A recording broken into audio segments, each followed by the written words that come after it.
Bien le bonjour à toi qui viens d'arriver sur cette vidéo. Si tu ne me connais pas, je suis Dane Freya, une créatrice de contenu de jeux vidéo, mais aujourd'hui nous n'allons pas jouer, nous allons parler de ma maladie. Tu t'apprêtes à regarder une longue émission sur la fibromyalgie. Tu en apprendras plus donc sur la maladie, ses conséquences, etc. Certains sujets abordés seront très difficiles, donc je te fais ce petit message préventif pour que tu sois préparé. Et si jamais tu ne l'es pas, il n'y a aucun souci, tu peux quitter la vidéo. C'est important pour moi que tu sois informé. Je m'excuse d'ailleurs aussi pour la qualité sonore qui n'est pas toujours 100% optimale. J'ai réalisé cette émission pendant E-Live, donc un événement caritatif en lien avec la douleur chronique. Donc j'étais dans une salle avec beaucoup de bruit, beaucoup de gens. Et niveau micro, c'était pas à 100% évident à gérer, surtout que c'était la première fois pour moi. Donc voilà, j'espère que ça te plaira malgré tout. Si c'est le cas d'ailleurs, n'hésite pas à mettre un petit pouce vers le haut. Et puis voilà, je te laisse avec la vidéo. Merci d'être là et bon visionnage à toi. On va commencer donc par une émission que j'ai eu envie de faire pour pouvoir sensibiliser un maximum sur la fibromyalgie. Parce que c'est une maladie aujourd'hui qu'on ne parle pas assez. On commence à entendre parler de certaines maladies à douleur chronique, comme l'endométriose, etc. Mais la fibromyalgie, c'est quand même quelque chose qui commence à prendre un petit peu d'ampleur. On est quand même quelques millions à être touchés par la maladie. C'est estimé quand même à 1,5-2% de la population française. C'est quand même déjà pas mal, hein. Malgré tout, on n'entend pas beaucoup parler. Et il y a beaucoup de choses qui ne se font pas au niveau de la fibromyalgie. Quand je dis font pas, je parle d'un point de vue plutôt politique, on va dire, en reconnaissance, etc. On y reviendra un peu plus tard.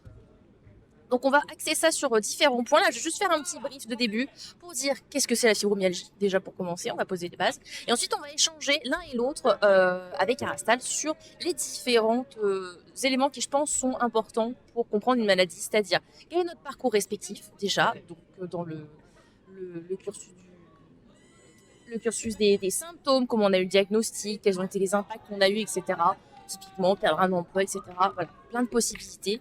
On va parler un petit peu de nous, tout simplement. Et ensuite, on parlera sur des choses un petit peu plus fixées. Donc, par exemple, pour vous donner le sommaire, on va vous révéler nos 3 pires situations auxquelles nous avons été confrontés dans la vie, c'est-à-dire quels sont les 3 pires trucs qu'on a pu nous dire ou nous faire, des choses qui nous ont marqué, que ce soit donc par l'entourage, l'employeur, etc. Peu importe, voilà, des situations qui nous ont marqué. Ensuite, on va citer 3 points négatifs et 3 points positifs, parce que oui, on peut en tirer, je vous assure. Et après, on abordera un peu plus le côté soins, c'est-à-dire est-ce qu'il y a un traitement, est-ce qu'il y a des petites astuces, etc. pour mieux vivre. Et enfin, le côté un peu plus entourage, c'est-à-dire comment aider une personne souffrant de cette maladie, donc quand on est dans les proches, parce que ça fait partie des éléments difficiles. Tous ces points ont été posés en partie par la commune, c'est-à-dire je vous ai demandé il y a quelques semaines qu'est-ce qui vous intéresserait de savoir sur la fibromyalgie. Et j'ai aussi repris donc les différents points que j'ai un peu l'habitude d'entendre. Voilà. Typiquement, est-ce que si tu prends un Doliprane, tu te sens mieux? Lolilol, non. Alors, on est parti. Alors, la fibromyalgie, c'est quoi?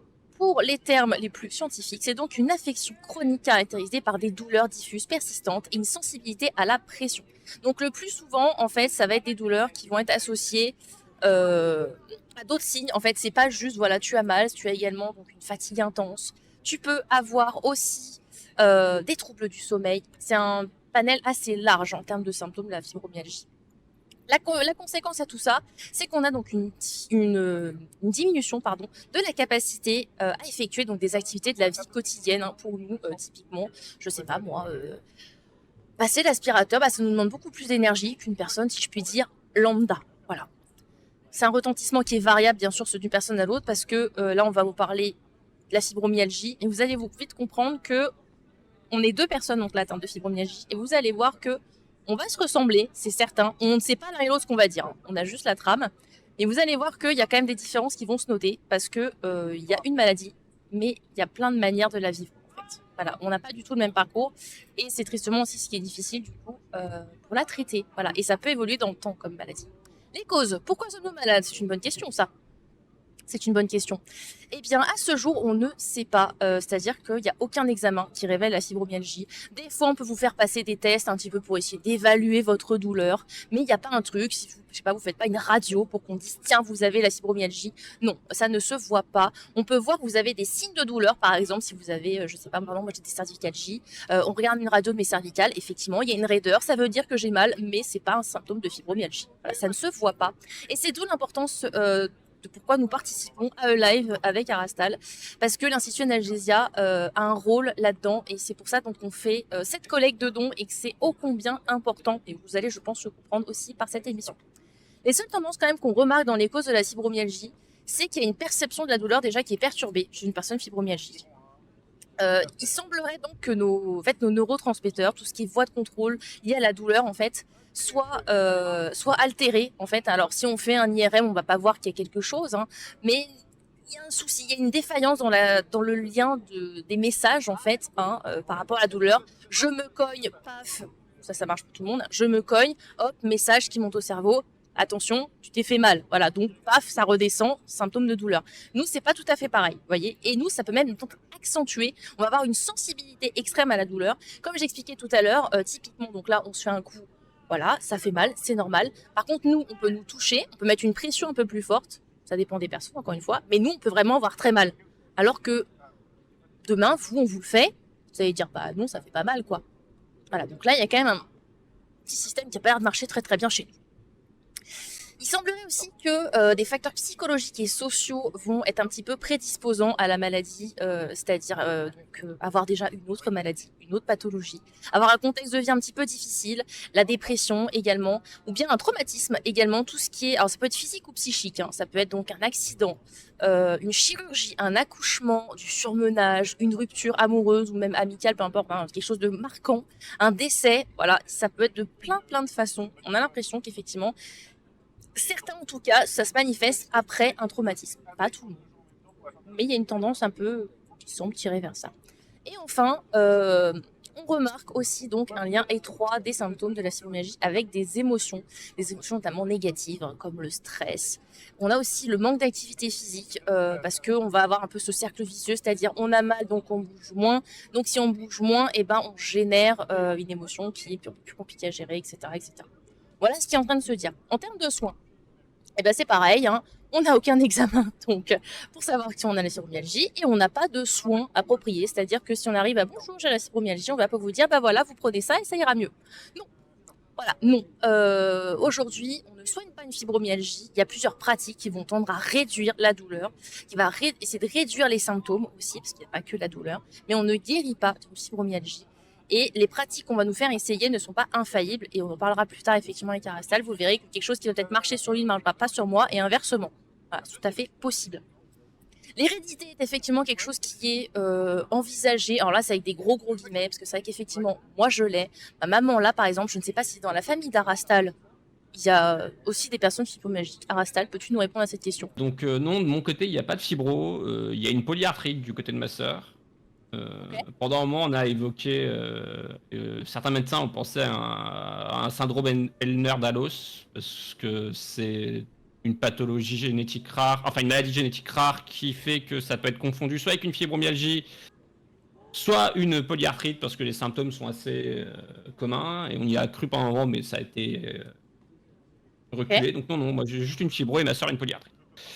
Ok, d'accord. Ouais, donc c'est pour ça que je mets des guillemets là-dessus, parce qu'il y a une théorie un petit peu là-dessus, mais c'est pas avéré, c'est pas parce que on l'a, par exemple, que si on a des enfants, voilà, nos enfants l'ont, ça, voilà. C'est ça, et le côté... De toute façon, la cause de la fibro, pour l'instant, tu parles à 3 médecins différents, il y a 3 médecins qui te donnent une raison différente. Hein, exactement, c'est pour ça que j'ai cité un maximum d'éléments de tendances qui sont cités aujourd'hui, mais voilà, il n'y a pas une cause précise, au même titre qu'il n'y a pas un soin précis. C'est très très flou.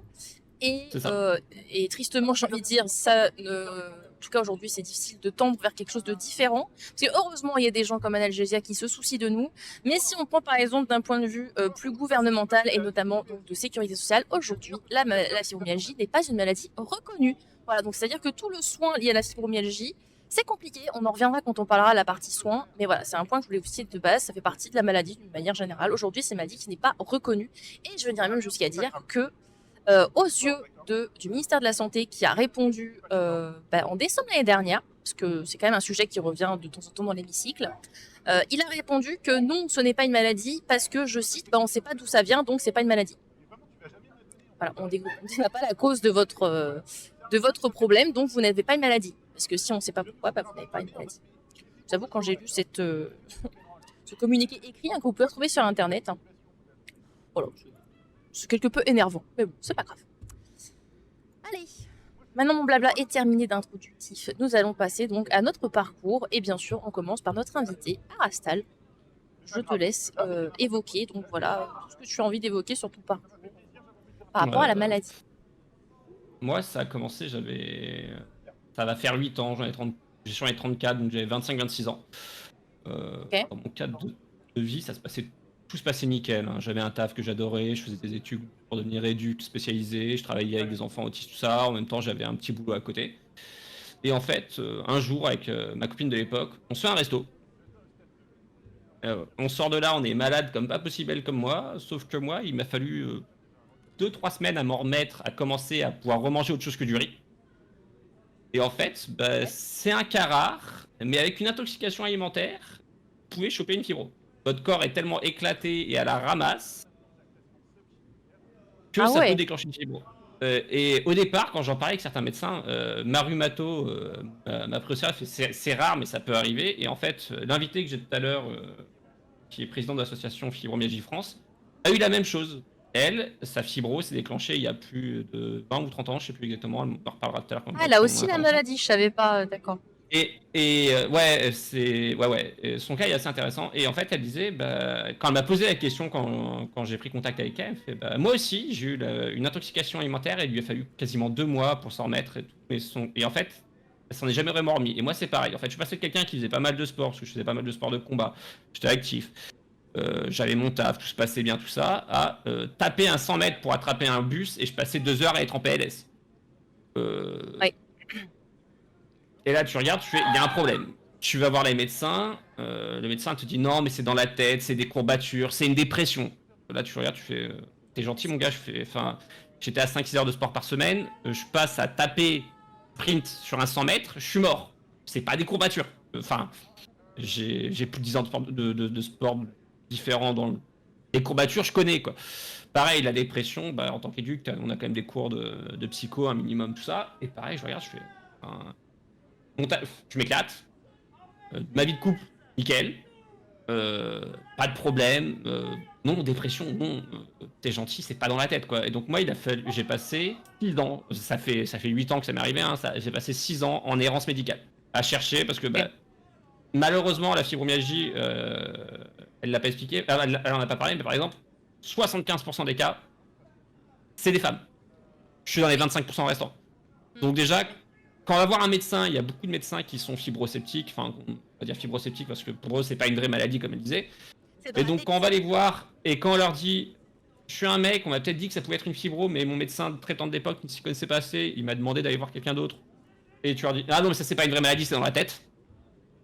Non, vous êtes gentil, je suis quelqu'un qui avait un cadre de... Enfin, j'étais pas non plus un go muscu ou autre, hein, je faisais du sport parce que j'aimais ça, mais sans plus. Et je connais mon corps, je sais ce qui se passe, enfin, il y a un truc qui va pas. Pareil, on va pas parler très glamour, mais avec la fibro, il y a des problèmes de digestion, des problèmes intestinaux, tout ça.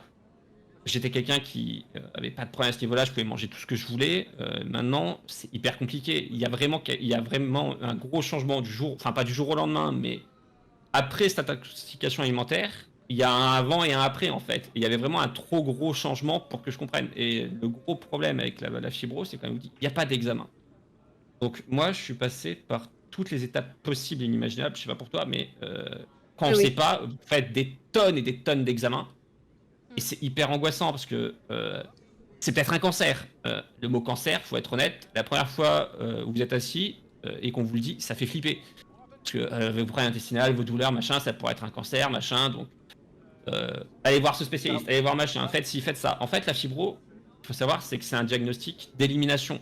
Il n'y a pas de preuve qui va vous dire vous avez une fibro, comme elle disait. Donc, en fait, tant qu'on ne sait pas, et vu que c'est des symptômes qui sont communs à plein d'autres maladies, dire que vous avez des douleurs, que vous avez des problèmes intestinaux, des problèmes de digestion, des reflux, tout ça, ça peut pas, ça colle à des centaines et des centaines de maladies en fait. Donc on est obligé de toutes les virer et c'est quand même un processus qui est hyper stressant parce que justement, on va vous dire c'est ça.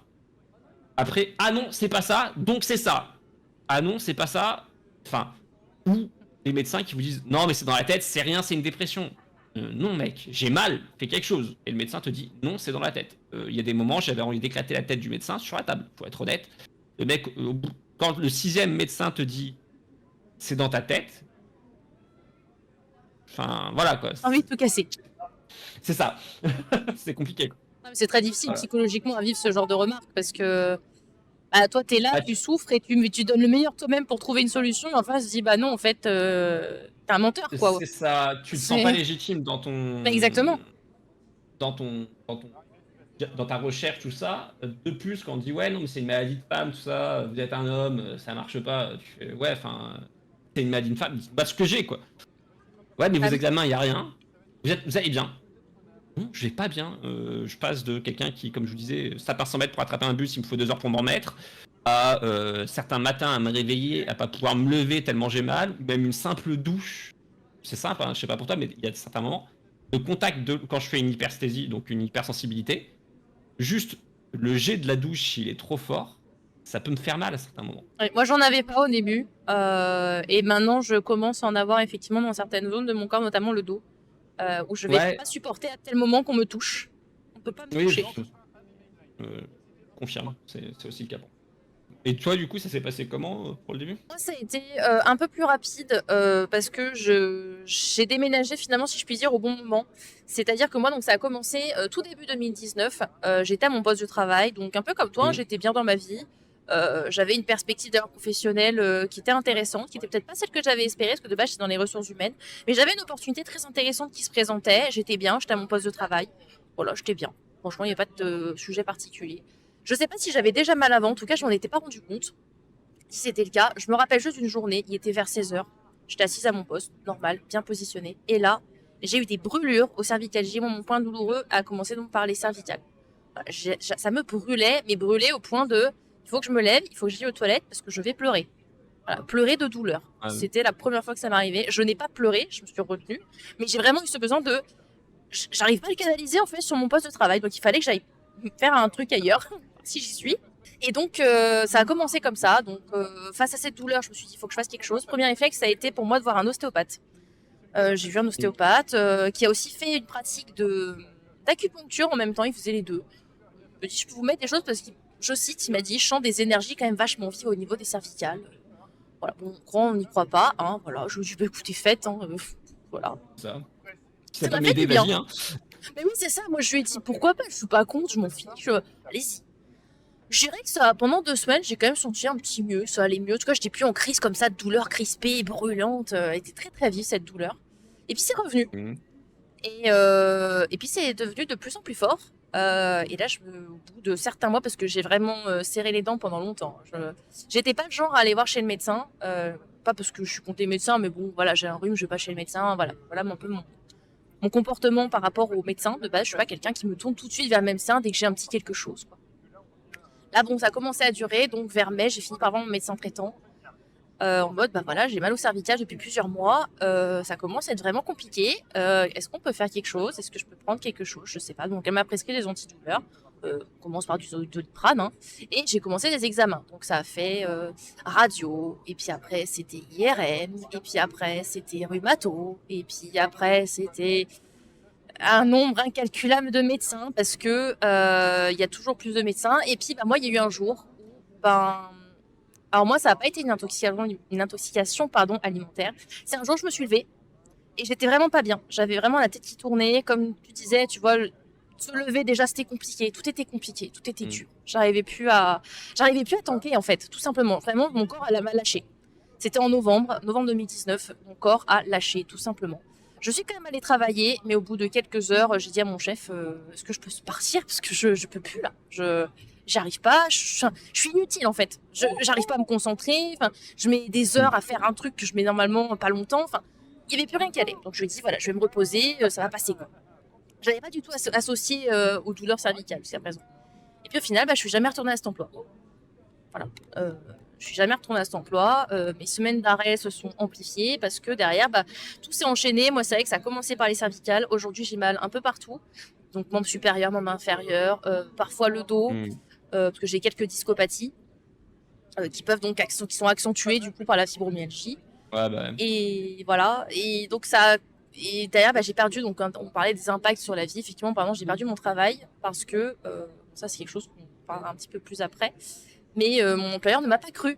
Voilà, comme disait Arastan, nous ne sommes pas légitimes dans notre maladie, donc je n'étais pas légitime aux yeux des médecins, et je n'étais pas légitime non plus aux yeux de mon employeur, alors que j'étais le genre à venir malade, comme je disais, hein, voilà, j'avais pas le but de contaminer tout le monde, hein, je restais dans mon coin, mais je veux dire, voilà, je venais prendre mon poste, faire ce que j'avais à faire pour ne pas mettre le service dans le caca. Voilà, voilà. Ce que tu viens de dire, c'est intéressant parce que moi, comme je disais, je faisais mes études, j'avais tout ça, et justement, j'avais mon taf à côté, et justement, c'est exactement ça. Moi, je faisais mes études, j'ai dû les arrêter parce que je tenais plus. J'arrivais en cours, j'étais éclaté, j'y allais. Enfin, et surtout qu'au début, en fait, vu que t'es dans l'errance, tu dis, bah, c'est un coup de mou, et tu te shootes au médoc pour y aller. Oui, tu Et penses donc, pas que c'est ça? c'est ça, tu te shootes au médoc, enfin, moi, j'ai les dents, et je me suis éclaté les dents sur cette période-là parce que, justement, je prenais du tramadol. Et j'en prenais, j'étais à la limite de la dose max, hein, journalière. C'était tramadol sur tramadol, je m'enquillais Je te ça réponds comme des après, Tic Shake, je Tac, vais pour être l'aborder. honnête, hein. Et j'arrivais au taf et j'étais en cours, j'étais éclaté, au taf, j'étais éclaté, je tenais pas, enfin, j'étais à la ramasse, enfin, c'est impossible de tenir dans ce genre de situation. Et en fait, j'ai eu du bol, moi, sur le coup, je travaillais dans le médico-social. Et en gros, j'ai regardé ma prof, je vais arrêter parce que quand tu travailles avec des personnes autistes, il leur faut une certaine stabilité. Moi, je pouvais pas être. Enfin, un jour j'étais là, un jour j'étais pas là. Ma patronne était hyper compréhensive, c'était hyper cool, hein. Elle fait non, mais on voit que t'es pas bien et tout. Et elle me voyait revenir, j'étais blanc comme un cul, elle voyait que j'allais mal. Elle fait non, mais rentre chez toi, ça sert à rien, tu vas pas être en état. Et par exemple, elle fait non, mais pose le temps qu'il faut. Et tu vois, après, je fais non, mais ça fait 6 mois que je me bats avec des médecins, il y a personne qui me trouve une solution, personne trouve ce que c'est. J'ai fait une rupture de contrat conventionnel parce que ils n'avaient pas les moyens d'embaucher quelqu'un d'autre pour prendre mon job. Et moi, je ne me voyais pas rester et dire vas-y, continue à payer, je me mets en arrêt maladie indéfini, en fait. Oui, Je bah veux oui. dire. Et donc, d'un point de vue éthique personnel, j'aurais pu rester et tenir 6 mois de plus à gratter avec la Sécu plus mon taf qui payait, voilà, et essayer de voir. Mais comme je dis, ça m'a pris 6 ans à avoir un vrai diagnostic parce que manque de bol, dans le bled où j'habite, c'est un désert médical. Le rhumato qu'il y a, c'est une quiche, faut être honnête, hein. Alors dit comme ça, c'est La ligne de violent, charcuterie aussi, la première que j'ai vue, donc je compatis. mais là actuellement, la rhumato qui me suit, c'est une rhumato sur Paris, présidente de l'association de rhumatologie d'Île-de-France, et c'est elle qui donne les cours à tous les internes en rhumatologie sur Paris. Ok. Donc, et c'est elle qui m'a dit non, mais lui c'est une quiche. Enfin, elle l'a pas dit comme ça, mais enfin voilà. Bon, après, C'était un faut peu le plus. dire, hein, c'est pas parce qu'ils sont c'est- médecins et qu'ils ont fait des années d'études que. Voilà. C'était un peu plus cash, mais voilà. Mais voilà, elle fait, lui, c'est un vieux qui attend qu'une chose, sa retraite. Et niveau remise en question, études, réflexion, rien. Donc forcément, voilà, le mec, parce que par exemple, un truc, je sais pas pour toi, mais moi, au niveau de traitement, au niveau de la fibro, souvent, on donne des antidépresseurs parce que ça agit sur le côté récepteur de la douleur. Oui. Et mon premier rhumato me disait, ouais, non, faut prendre des antidépresseurs. Mais sans explication, sans rien, tu vois. Je fais, non, mais je suis pas dépressif en fait. C'est gentil, Oui, fous-moi la c'est paix, ça. quoi. Ils expliquent Alors pas, ouais. qu'elle, il y a eu tout un parcours de soins, toute une explication du pourquoi, du comment en fait. Et du coup, j'ai pris le traitement. Mais ce que je veux dire, c'est que du coup, lui, il est vraiment en mode.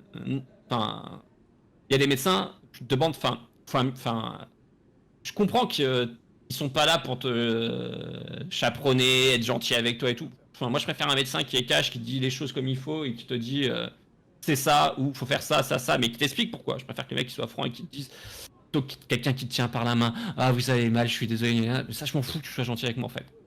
Je veux dire, aide-moi, trouve une solution, explique-moi pourquoi. Enfin, je sais pas Oui. pour toi, mais moi, je préfère quelqu'un qui va être franc et direct, qui va aller sur l'objectif et sur ce qu'on veut et sur ce qu'on a besoin, plutôt que de me prendre par la main et de me tenir en mode ah mon pauvre machin, je m'en bats les couilles que tu Ah, mais sois désolé en totalement, fait. je te rejoins totalement là-dessus. C'est quelque chose qui. En fait, il faut comprendre que dans le parcours là qu'on est en train de développer, nous de base, on a été face à une situation qu'on n'a pas su gérer. On allait voir les médecins en mode soignez-nous. C'est Aujourd'hui, on ça. s'en retrouve à donner. Enfin, mais permettez-moi d'avoir moins mal parce qu'on a dû faire donc un deuil intérieur de on ne retrouvera jamais une vie d'avant. Et c'est un processus qui est très très dur psychologiquement. ça, quelque chose qu'on Ouais. parlera sûrement encore après, mais voilà, ça fait partie des choses sur la vie. Et moi, c'est ce qui moi, m'a personnellement sauvé, si je puis dire, c'est que j'ai eu donc une errance médicale qui a été beaucoup plus réduite. Pour 2 raisons. La première, comme on le soulignait dans mon chat, effectivement, ma maman donc a la fibromyalgie. Et à cette époque-là, on savait déjà pour elle. Donc c'est pas, on Oui. m'a pas tout de suite mis dans la case fibromyalgie. J'ai eu le même cursus. Tu vas voir tel médecin, tu fais ceci, parce que forcément en fait quand j'ai commencé à être en arrêt maladie, moi c'est là que ça a été très difficile à vivre parce que d'un côté j'avais un employeur qui voulait des réponses et des soins et vite. Moi je voulais aller mieux également aussi et vite. Et à côté de ça, il fallait attendre des délais X, Y, plus ou moins longs pour voir tel médecin, tel truc, etc. Et donc effectivement, moi quand j'ai eu ma première rhumatologue, oh bah vous avez rien, puis elle me touchait, elle me faisait super mal, elle m'appuyait partout. Là, non, vous avez rien, vous êtes tendu, vous avez rien. Et à la fin, elle m'a charcuté. Je vous montrerai pas les images parce qu'en vrai, j'avais pris des photos tellement c'était choquant, mais je vous les montrerai pas parce qu'elles sont violentes. Elle m'a fait de la mésothérapie, je sais pas si vous connaissez, c'est des aiguilles en fait qu'on est censé normalement planter de manière quand même plutôt sympathique. Moi, Ouais. elle les a pris, tac, tac, tac, tac, tac, tac, tac, tac, tac, tac, tac, partout dans le dos. Voilà, elle m'a massacré, je saignais, j'avais des bleus dans mon dos, elle m'a tué. Elle m'a dit non, ça va vous faire du bien. Ouais, d'accord. D'accord. C'était pas génial, hein, j'en reviendrai pas, merci. Et bonne année à vous, hein. Voilà, c'était cool.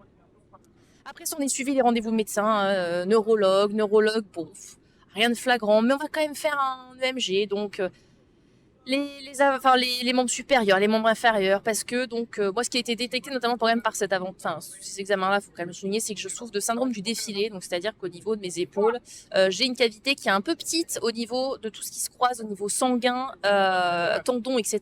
C'est un tout petit faisceau, genre comme un petit triangle comme ça, et moi il est un peu petit, donc en gros quand je lève les bras, et ben là j'ai pas de jus.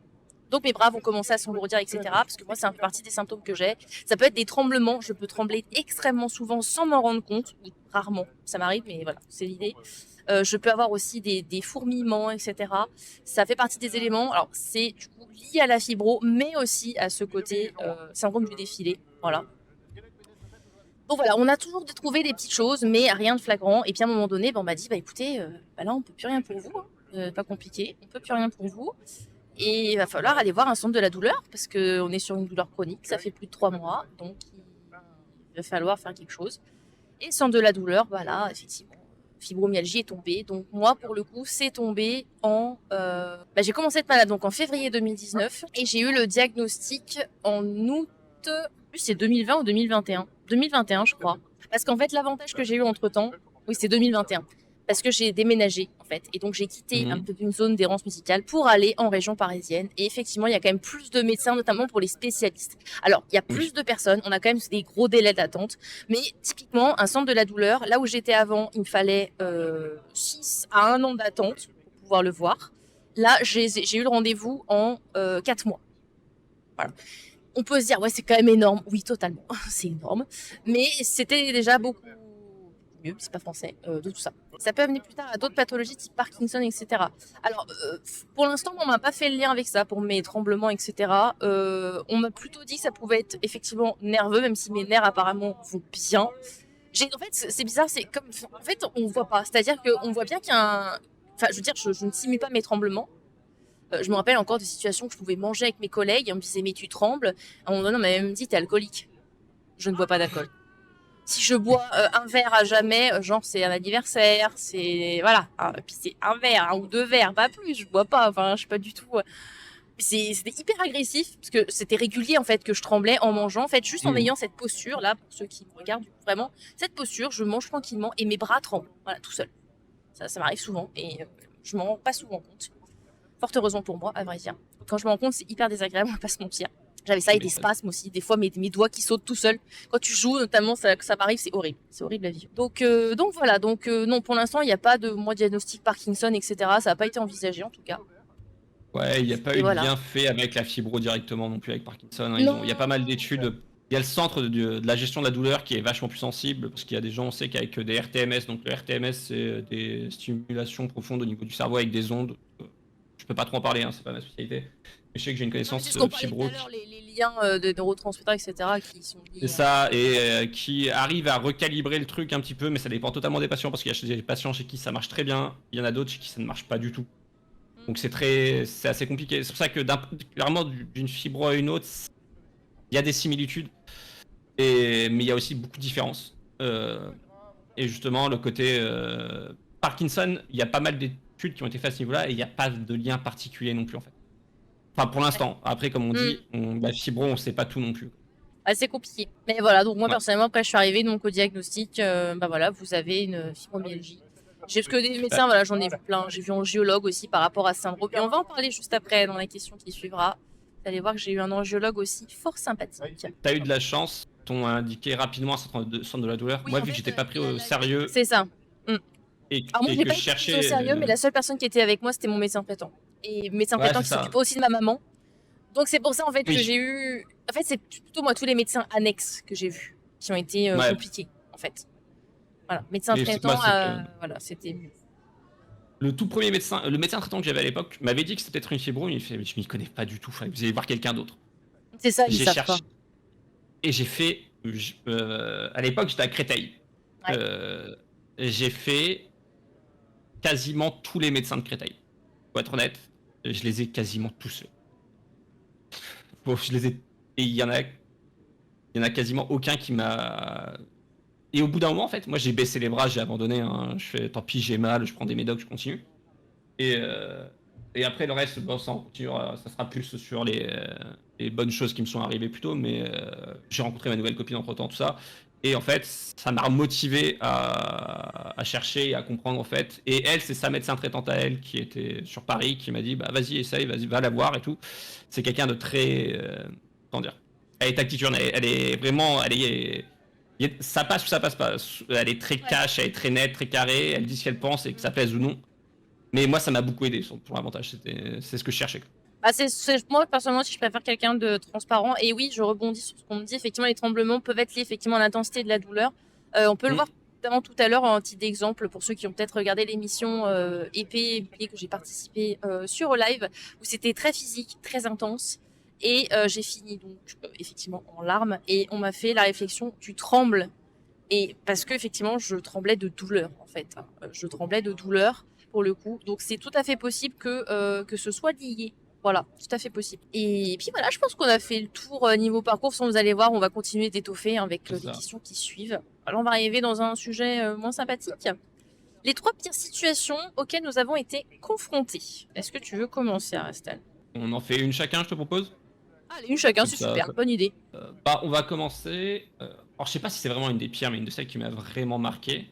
Ouais, c'est celles qui t'ont marqué, hein, donc que ce soit verbal, physique, peu importe. Voilà, hein, mais voilà. Alors là, on va parler d'un point de vue sentimental. C'était au tout début de mes problèmes, en fait. Le problème, c'est que là où il y a eu des problèmes, c'est que même ma copine de l'époque s'est mise à douter du fait que j'avais vraiment mal, en fait. Parce que sa famille elle lui disait non, mais il veut profiter de toi, il veut arrêter de travailler. Enfin voilà. Parce que j'en étais à un stade où j'arrivais plus à travailler au début. Enfin, là, ça fait. Même actuellement, le problème, c'est que tenir un taf de manière concrète, c'est hyper compliqué, en fait. Parce que. Ah bah moi, j'en ai pas un sac, je dis, j'ai perdu mon travail, aujourd'hui, je n'ai jamais pu en reprendre. Oui, voilà, bah, moi, c'est mon cas. Pendant un moment, je travaillais dans le médico-social, et du coup, je faisais des remplacements. Mais je le faisais quand je pouvais, en fait. Je le faisais de manière d'appoint, tout ça. Là, actuellement, je suis au RSA, tout ça, il n'y a pas de. Enfin, voilà.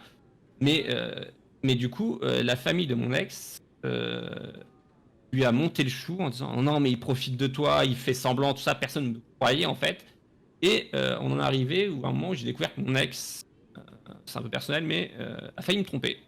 Et elle m'a dit un truc que j'oublierai jamais et qui me reste encore en tête, hein, c'est je voulais voir si je méritais mieux. Aïe, aïe, aïe. Ouais, effectivement, Et c'est violent. Quand toi, t'as mal tous les jours, qu'il y a personne qui te prend au sérieux, bah, on s'est séparés 1 mois et demi après. Hein, oui, bah oui. Pour l'entourage, c'est quand... très dur, par contre. Hein, faut pas s'étonner. C'est difficile, mais faut pas oublier qu'on a un humain quand même en face. Hein. Donc c'est ça. Je comprends. Non, mais je comprends tout à fait son point de vue, le fait que sa famille lui ait monté le chou, surtout. Enfin.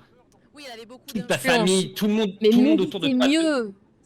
Tout le monde autour de toi te dit, il te ment, il se sert de toi, il fait semblant, il y a quelque chose qui, enfin, or que c'était sa famille, avant, donc bon, forcément. Ça, voilà. et forcément, ça monte à la tête. Donc, je en veux pas, il y a pas de souci, hein, je m'en fous, tu vois ce que je veux dire. Je comprends, mais j'avoue que sur le coup, ça m'a mis 6 pieds sous terre, quoi, hein. Ça faisait Non, mais 6 ans qu'on était totalement. ensemble. Ouais, Quand au bout de 6 ouais, ans de 6 faire ans ça, quand même. tu, Ouais, non, mais tu oui. fais. Ouais, Wait. ouais, Attends, je vais m'asseoir là parce que c'est ça. t'as vraiment dit ça là. Ok, ouais, effectivement, ça démarre fort. Mais bon, j'avais prévu à ça, je lui ai dit, on va être dur. En fait, on va être transparent. C'est pas qu'on veut, Ah oui, c'est ça. on veut pas jouer l'empathie. On veut pas vous faire pleurer dans les chaumières en mode allez-y, faites des dons parce qu'on vit des trucs horribles. Non, on C'est veut ça. vraiment vous sensibiliser, vraiment être nature peinture, quoi. Voilà, transparent sur les choses qu'on va dire. Euh, donc, moi, on va donner donc la plus ancienne, je dirais, qui a donc été dite par mon employeur, à savoir donc la DRH avec laquelle donc j'ai travaillé hein, parce que j'étais dans leur dans leur service à l'époque. J'ai à l'époque parce qu'après j'ai changé de service entre temps. Mais j'ai travaillé avec eux pendant plusieurs mois et là je travaillais encore en collaboration avec eux par mon activité liée à l'accentuologie, etc. Bref. Donc c'est des gens quand même qui me connaissent bien. Hein. Et puis à un moment donné, Ouais. au fil des mois, à force d'avoir de la... Parce que moi j'ai eu du harcèlement, hein, du coup, par mon employeur à force de voir les semaines s'accumuler et que je leur donnais pas de réponse parce que je n'en avais pas. J'étais transparente, hein, je leur disais, bah là, je vais voir telle personne. Je leur disais même que je prenais tel ou tel cachet. Hein, j'étais vraiment transparente parce que je voulais l'être en fait. Mais bon, ça n'a pas suffi. Ils ont commencé par m'envoyer des médecins, vous savez, pour vérifier. Alors qu'ils C'est ça, savaient bien par exemple que arrive. j'étais... Voilà, que j'étais bien à la maison, alors qu'ils savaient que j'étais chez mes parents, mon nez, parce qu'il y a eu une étape.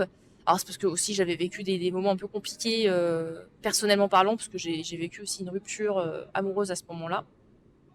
Donc ça n'a pas aidé. Et j'étais retrouvée chez mes parents un petit mois parce que j'en arrivais à un point où en fait je m'alimentais pas beaucoup, pas assez du moins, et que c'était Oui, trop oui. difficile.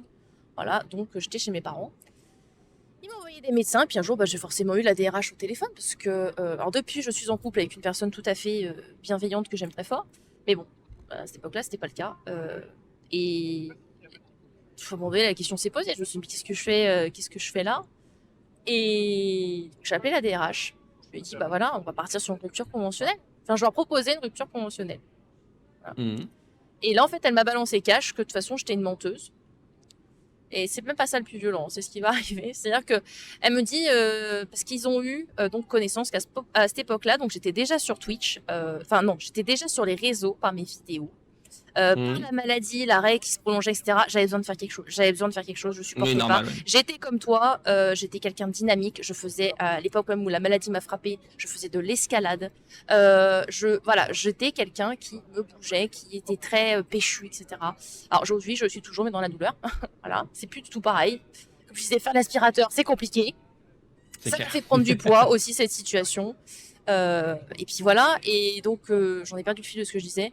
Mais bon, voilà, je suis passée d'un cap très violent et je parlais pas du tout par contre de mon activité sur YouTube ni sur Twitch par la suite parce que je voulais pas en fait, c'était ma bulle perso, ils avaient pas le Oui, c'est savoir. ton petit Mais jardin bon, secret, quoi. ils ont fini par le trouver. Comment je sais pas, je pense qu'ils ont fouillé, hein, tout simplement. J'imagine Oui, que bah oui. voilà, ça s'est fait comme ça. Ils ont trouvé, il m'a dit de toute façon, t'as vu, hein, t'es là, tu fais tes trucs. Et puis de toute façon, donc là on arrive à la phrase qui m'a marqué, tu souris trop pour être malade. Voilà. Tu souris trop pour être malade. Si t'es malade, tu restes dans ton lit, voilà, tu te reposes, tu souris pas. Voilà. Hein, là, je suis désolée. Ce que tu fais, t'es pas malade, quoi. Ça faudrait être à l'article de la mort parce qu'on a mal, quoi. Voilà, exactement. Donc DRH d'un service d'une grande entreprise qui me dit tu souris trop pour être malade. Et c'est une phrase aujourd'hui qui m'a marquée et que je me rappelle régulièrement. Voilà. C'est violent, hein. C'est quand même. Enfin. Ah non, c'est très violent, ouais. Moi, sur mon Je chat, t'avoue on qu'au dit. téléphone, je suis restée comme ça. C'est ça. Pardon, tu disais ton chat, du coup. Non, mais dans mon chat, ils sont un peu choqués par le. Oui, moi c'est pareil. La réaction de la DRH, hein, Je t'avoue que ta copine t'a leur appris aussi. Hein. C'était pas... Ils se sont trouvés Ouais. dans ce qu'elle a dit. Hein. Donc ouais, mais oui, c'est pas humain. C'est pas humain en fait de dire des choses comme ça, que ce soit ce que lui il a entendu, que ce soit moi ce que j'ai entendu. C'est extrêmement violent en fait. Et en fait, on se rend pas compte. Vous voyez, des années plus tard, on s'en rappelle encore. Parce que moi, donc elle m'a dit ça, c'était donc tout début 2020. C'était il y a plus de 3 ans. Je m'en rappelle encore, comme si c'était hier. C'était 2015, moi, quand elle m'a sorti ça. Hein. C'était Bah oui. juillet-août 2015. C'est... Voilà. Donc, C'est exactement ça. Donc c'est extrêmement difficile. Et voilà, moi, mon exemple. Je te laisse donner ton deuxième exemple. Je suis en train de réfléchir un petit peu. C'est pas vraiment quelque chose qu'on m'a dit, mais c'est quelque chose que j'ai vécu vraiment. C'est au tout début, j'avais tellement mal en fait. Pendant un moment, j'avais arrêté de prendre des médocs parce que bah, ça marchait pas. Il y avait rien qui marchait. Je m'étais vraiment résigné en fait, et je continuais à aller faire mes courses tranquilles en fait. Et je me suis cogné sur un étalage de rayons dans un magasin. Et Ouais. ça m'a fait mal et j'arrivais pas, j'avais la tête qui tourne. Et en fait, j'ai fait un blackout. J'ai le cerveau qui a. Parce que quand vous avez trop mal, votre cerveau il a des Il se mécanismes protège en fait. de protection en fait. Et il m'a littéralement déconnecté en fait. C'est les pompiers qui arrivent, tout ça, urgence, tout ça. Et en fait, quand j'en ai parlé aux gens autour, tu fais. Mais t'es bien en fait, t'as l'air en forme, tu marches, tu déconnes, tu dis des conneries. T'es pas malade, c'est pas possible, ça se voit pas en fait. Et en fait, bah, justement, ouais, ça fait partie d'un handicap invisible. Et en fait, c'est quelque chose qui revient. Là maintenant, en fait, depuis quelques temps, j'ai une grosse douleur à la jambe droite qui fait que quand je reste trop longtemps debout, j'ai une grosse douleur, j'ai du mal à tenir. Du coup, j'ai une canne. Et du coup, en fait, c'est une connerie, mais depuis que j'ai la canne, le regard et les réactions des gens que je croise a changé en fait. Ah oui. Avant, je bois. Ouais. Parce qu'en fait, c'est passé d'un handicap invisible à un mec de 33 ans qui a l'air normal, mais qui a une canne en fait. Et du coup, les gens sont vachement plus. Et c'est con en fait, mais il y a tellement d'handicaps et de situations qui sont invisibles et que les gens voient pas parce que t'as pas un fauteuil, t'es pas avec. T'as pas une canne d'aveugle, t'as pas un chien, t'as pas quelque chose que les gens remarquent pas en fait. Le manque d'empathie et de compréhension des gens, tant que t'as pas un totem, un symbole qui fait hé, je suis handicapé, regardez-moi, faites attention. Sur mon front, Les gens n'ont. j'écris handicapé. C'est ça, les gens en ont rien à foutre en fait. Et je trouve que c'est On quelque en chose parlera un qui peu est. plus tard, Shane, de la Enfin, reconnaissance de la moi, c'est maladie et quelque des chose pendant impacts, très etc. longtemps, ça m'a. Dans notre traitement Quand notamment. quelqu'un me fait non, mais toi t'es pas Ça, malade, ou tu me fais non, mais tu surréagis. Non, je surréagis pas, j'ai mal, putain. C'est. Ouais. J'ai fait. Il y a quelques temps, je suis avec mon meilleur pote en vacances d'été. On allait à Millau et j'ai fait une via ferrata. Une via ferrata en fibro. Ouais, chaud. Hein. Faut avoir envie. J'ai passé ma soirée à gerber dans le bungalow. Et je me rappellerai, il a fait ouais, non, mais il surréagit. Non, je surréagis pas, j'ai mal, je vomis, je suis. Enfin. Ouais. Ouais, c'est Et dur. en fait, c'est le côté où les gens se rendent pas forcément compte, en fait. Tu vois ce que je veux dire? C'est plus. C'est pas forcément de la méchanceté ou du. Mais c'est le côté. Minimiser notre situation ou notre ressenti ou nos douleurs. Ouais. Parce que les gens se rendent pas compte, en fait. Et que, je sais pas pour toi, mais moi, quand je suis avec des amis, j'essaie au maximum de le cacher pour pas qu'ils s'inquiètent, en fait. Qu'ils se prennent la tête, en fait. J'ai pas envie qu'ils me regardent en mode ah putain, il a mal ou autre. En fait, j'ai envie de profiter et qu'ils profitent aussi, en fait. Donc j'ai beaucoup tendance à essayer de le cacher, à minimiser justement, pour pas que ça se voit en fait, parce que bah, justement, Ouais, j'ai pas effectivement, forcément envie que. j'essaie de partager un maximum aussi de positif et j'en parle, Et mais peu, en fait. c'est ça, et j'essaie de le montrer au minimum en fait. Et c'est vrai qu'il y a certains moments, t'arrives plus à le cacher. Et il y a des moments où, bah, quand on est à vomir tellement t'as mal et que t'as des nausées et que quoi que tu boives, quoi que tu fasses, il se passe rien. C'est que c'est pas enfin c'est pas que tu surréagis ou que tu t'écoutes trop en fait. Tu vois ce que je veux dire? C'est que justement ton corps il en peut plus en fait. Bah oui, non, totalement. Merci pour le follow, Bout de Maxime, bienvenue. Ma deuxième. Moi, ça va être des phrases, hein, vous allez voir. Ça va être à chaque fois des phrases très nettes et précises. Ma deuxième, ce serait. On parlait en géologue tout à l'heure que j'ai vu, donc celui qui notamment cherchait à distinguer, parce que c'est le neurologue du coup qui suspectait un syndrome du défilé, pardon, mais le meilleur moyen de le savoir, donc, c'est de passer par un angiologue, donc la personne qui va tester tout ce qui est flux sanguin, etc. Et donc, forcément, vu qu'on veut travailler sur le haut du corps, bah, il te fait lever les bras de différents niveaux pour voir comment se passe la captation de ton sang. Et puis, bah, moi, il se trouve qu'avec mes cervicales, donc, qui durent quand même depuis 2019, lui, quand je l'ai consulté, ça faisait déjà bien. Ouais, c'était en 2022, je crois que je l'ai vu, lui. Donc ça faisait quand même déjà quelques années, et il faut savoir que moi j'ai toujours été quelqu'un d'assez fin au niveau du haut, mais mes douleurs ont fait qu'à force d'être crispée, parce que quand on fait une radio, comme je disais tout à l'heure, on fait une radio de mes cervicales, je suis tendue. Je suis tendue comme un i. C'est une position de protection. C'est pas moi qui le choisis, hein, c'est mon corps qui s'est adapté comme ça pour gérer cette douleur. En fait, il fait comme il peut, quoi. Et ça m'a surdéveloppé du coup toute cette partie ici. Voilà, donc c'est pas non plus choquant. Je veux dire, vous voyez mes épaules, je n'ai pas honte. Il y a pas, vous voyez, il y a pas une grosse bosse, il y a pas, voilà. Mais je suis beaucoup plus développée qu'avant. Je suis comme si quelqu'un effectivement qui travaillait cette zone de son corps. Évidemment, spoiler alert, c'est pas le cas. Et l'angiologue m'a répété 4 fois, vous êtes sûr que vous ne faites pas de la musculation? Il ne me croyait pas que c'était la douleur qui avait musclé du coup mes trapèzes, que c'est mes trapèzes donc qui sont bien développés. Voilà, j'ai des Tellement trapèzes tu crispes développés. et tu te sens, Voilà, je suis crispée effectivement et c'est une zone qui est toujours très très dure en général parce que c'est comme ça, je n'ai pas le choix. Et lui, il était là, il me disait, vous êtes sûr, pas de la musculation? Une fois. Vous êtes sûr, pas de la musculation? 2 fois. Non mais c'est pas possible que ce soit la douleur. Vous êtes vraiment sûr, vous faites pas de la musculation? Et ma main dans ta gueule, je te la mets quand en fait? Parce que C'est oui, ça. à un moment donné, je te le dis 1 fois, gentiment, je te le dis 2 fois, gentiment. Je suis très gentille et très douce, mais à un moment donné, tu commences vraiment à me chauffer là. Hein. Et si tu me chauffes, je peux voir rouge très vite. Et ça va pas, va pas te plaire. Hein. En plus, c'était un, comme on parlait tout à l'heure, c'était une personne assez âgée. Alors, ils sont pas tous comme ça, mais c'est vrai que moi aussi, dans le contexte que j'ai pu voir en termes de médecins, c'était souvent quand même des âgés, pas toujours, et c'est là aussi le plus triste. Oui. Finalement. Mais c'était une personne âgée qui était assez fermée. Non, mais la fibromyalgie, machin. Je vous avoue que c'est un sujet que j'ai très vite évité avec lui. Je me disais, je viens pour toi pour un syndrome du défilé. Me parle pas de la fibro, je veux pas ton avis. Non, je veux pas t'entendre. Visiblement, tu ne t'as pas m'intéresser. Mais cette phrase, vous êtes sûr, vous ne faites pas de la musculation, ça m'a marqué parce que je sais que c'est pas le seul à le penser, notamment. Déjà plusieurs personnes qui, à chaque fois qu'ils m'auscultent, vous êtes vachement dur hein, ici quand même. Hein. Des fois, on me dit, vous faites quelque chose? Alors là, je cite lui parce que c'est lui qui m'a le plus marqué. Mais clairement, c'est pas le seul. Ça me fait penser que pendant toute l'errance médicale, enfin sur la fin, surtout quand j'ai commencé à avoir un début de diagnostic, quand j'allais voir un médecin, vous avez une autre pathologie, on vous demande souvent si vous avez d'autres problèmes de santé, tout ça. Je fais, ouais, je suis en cours de diagnostic pour des douleurs chroniques. Je disais pas fibromyalgie, on m'avait déjà dit le terme fibromyalgie, on m'avait déjà annoncé la fibro, tu vois. Je disais, je suis en cours de diagnostic pour un problème de douleur chronique. Ok. Parce que ben, justement, dès que tu disais fibromyalgie, c'est comme quelqu'un qui est noté hypochondriaque en fait, un petit peu, tu vois ce que je veux dire? Mais les gens, oui, c'est exactement ça. c'est exactement ça, ils te mettent une étiquette en mode, ouais non, c'est mon fibromyalgique, c'est un dépressif. Il cherche Voilà. de l'attention, il cherche ce qu'il veut. C'est pas sérieux. Donc, je disais, non, je suis en cours de diagnostic pour un problème de douleur chronique, on sait pas trop. J'ai une rhumato, machin, elle est en train de me suivre, on est en train de faire des tests, mais pour l'instant, on n'en sait pas plus.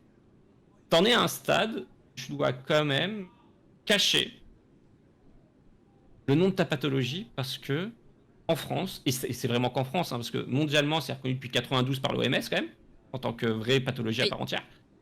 Dans beaucoup de pays autour de la France, c'est reconnu comme une vraie pathologie. Nous, en France, c'est encore reconnu comme un syndrome. Ça a un peu changé. Justement, j'en parlerai sur l'intervention que je fais à 17h, mais ça, j'en parlerai avec Madame Robert, parce que c'est quelqu'un qui se bat beaucoup au niveau Sénat européen, député européen, elle intervient auprès de toutes ces personnes pour faire changer ce genre de choses. Et elle m'a envoyé plein de documents intéressants à ce sujet-là.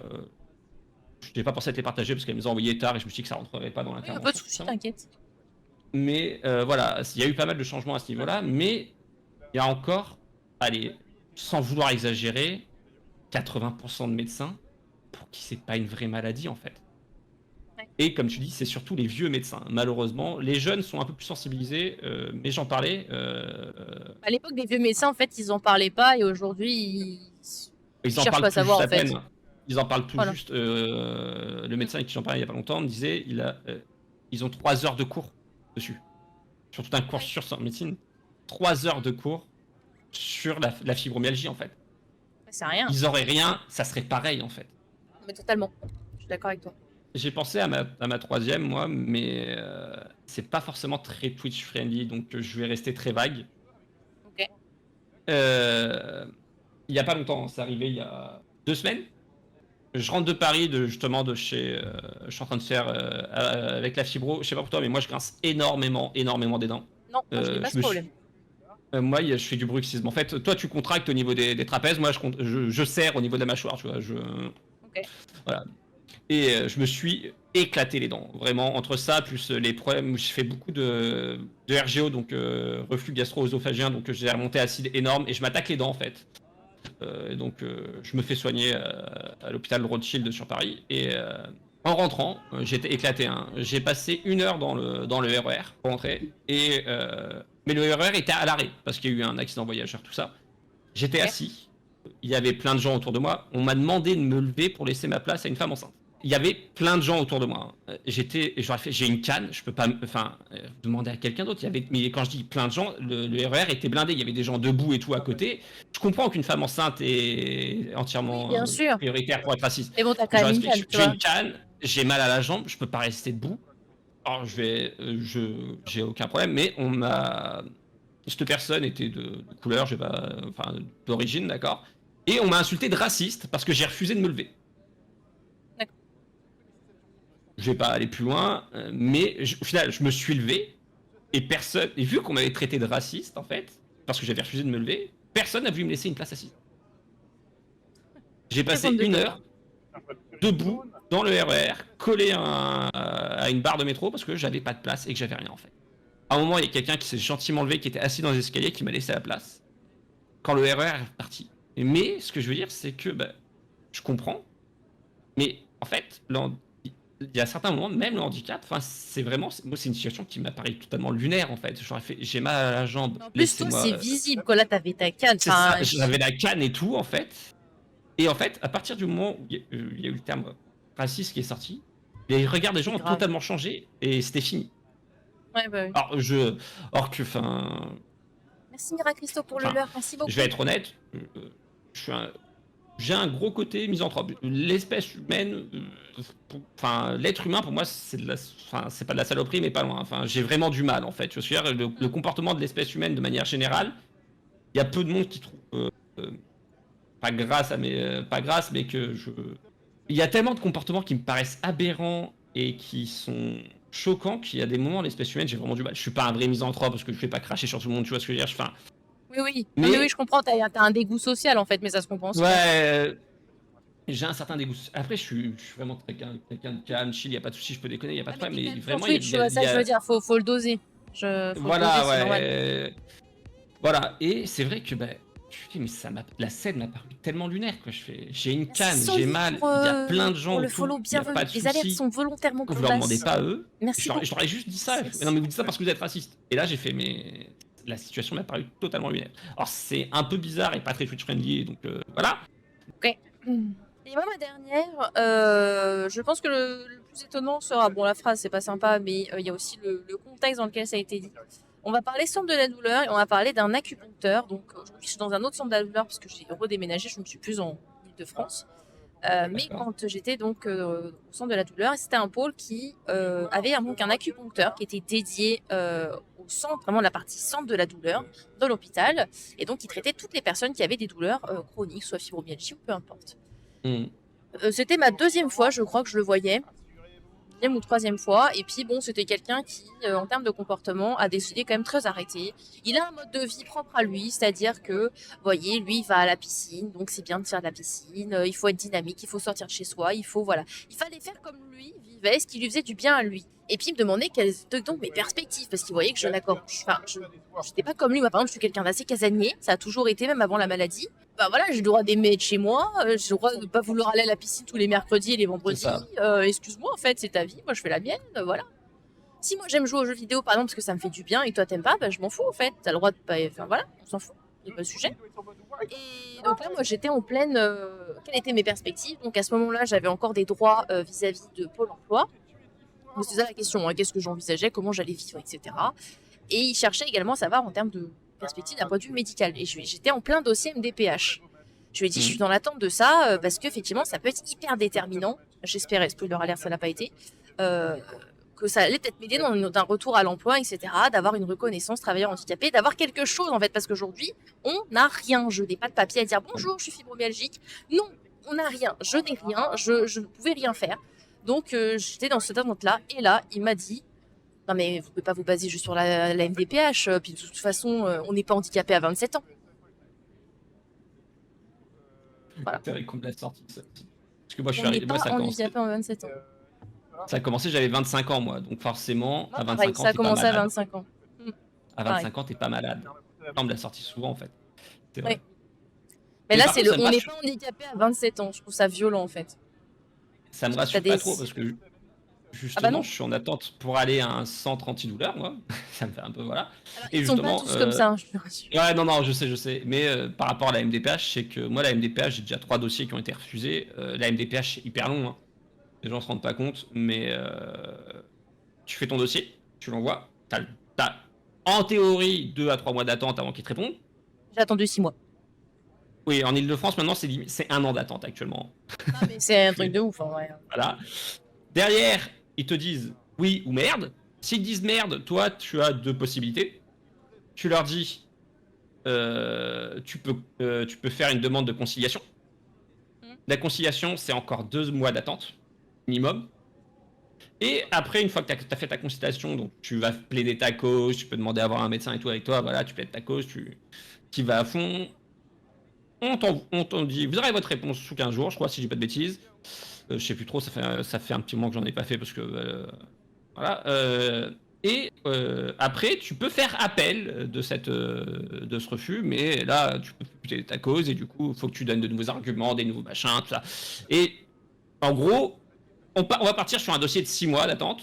Ben, en fait, le temps que tu es si on te dit non, ça peut repousser jusqu'à 1 an jusqu'à ce que tu le refasses. En gros. Ouais. Pour que tu puisses relancer un dossier. Le problème, c'est que quand tu veux relancer un dossier, Bisous, bienvenue à toi. excusez-moi. Pas de soucis. Quand tu veux relancer un dossier, quand tu fournis un dossier MDPH, il faut que tu fournisses des fois aussi pour étoffer ton dossier, des analyses, tout ça. Et en fait, ben, moi, mon médecin m'a dit oui, mais vos analyses, elles ont plus d'1 an. Il faudrait en refaire des récentes parce que ben, si ça se trouve, votre pathologie a évolué. Donc tu repars pour des analyses. Tu refais 2 mois d'attente, tu relances ton dossier, ça repousse vachement. Moi, mon Merci dernier d'être dossier actif, MDPH, l'émission. je vous ai parlé de mes problèmes de dents, justement. Mon dernier dossier MDPH, il m'a été rebooté parce qu'on me disait que ça pouvait être des douleurs projetées liées à mes problèmes dentaires. En gros, ils ont pris un symptôme qui est causé par ma pathologie parce que je grince des dents et que j'ai des reflux gastro-œsophagiens pour justifier tout le reste des problèmes avec tous les antécédents et tout le reste qui est à côté. Parce que la fibro, les dossiers MDPH, c'est quand même étudié par des médecins, il y a un comité, il y a tout ça. Et comme on disait, il y a 80% des médecins pour qui c'est pas une vraie maladie encore en fait. C'est un Donc peu quand comme vous tu envoyez un tombes en dossier... fait, la MDPH pour le coup.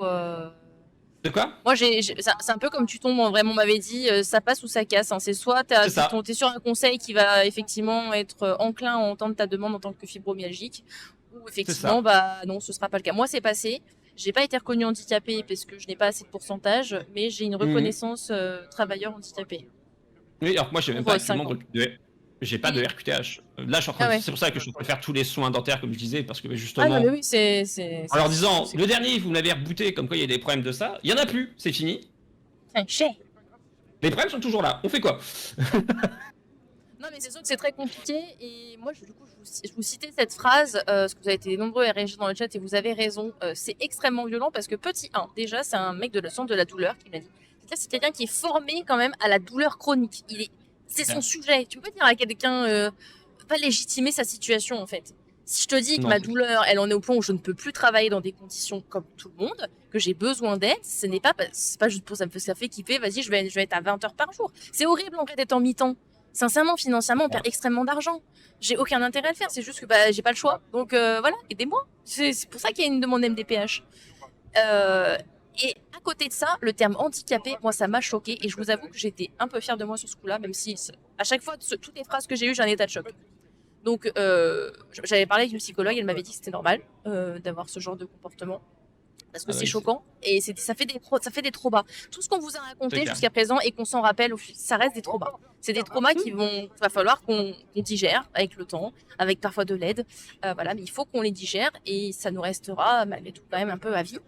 Et le terme handicapé m'a choqué parce que moi, c'est la première chose que j'ai dit. Je me suis dit, mais on peut pas dire ça.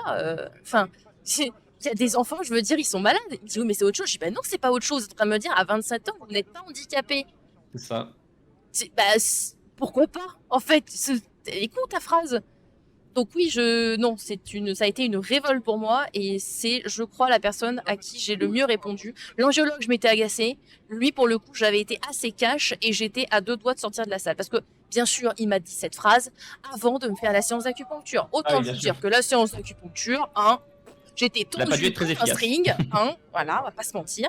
J'étais tendue, ça servait à rien, tu m'avais froissé. C'était fini, ça servait à rien. Et en plus, personnellement, l'acupuncture, au final, ça ne m'a rien fait.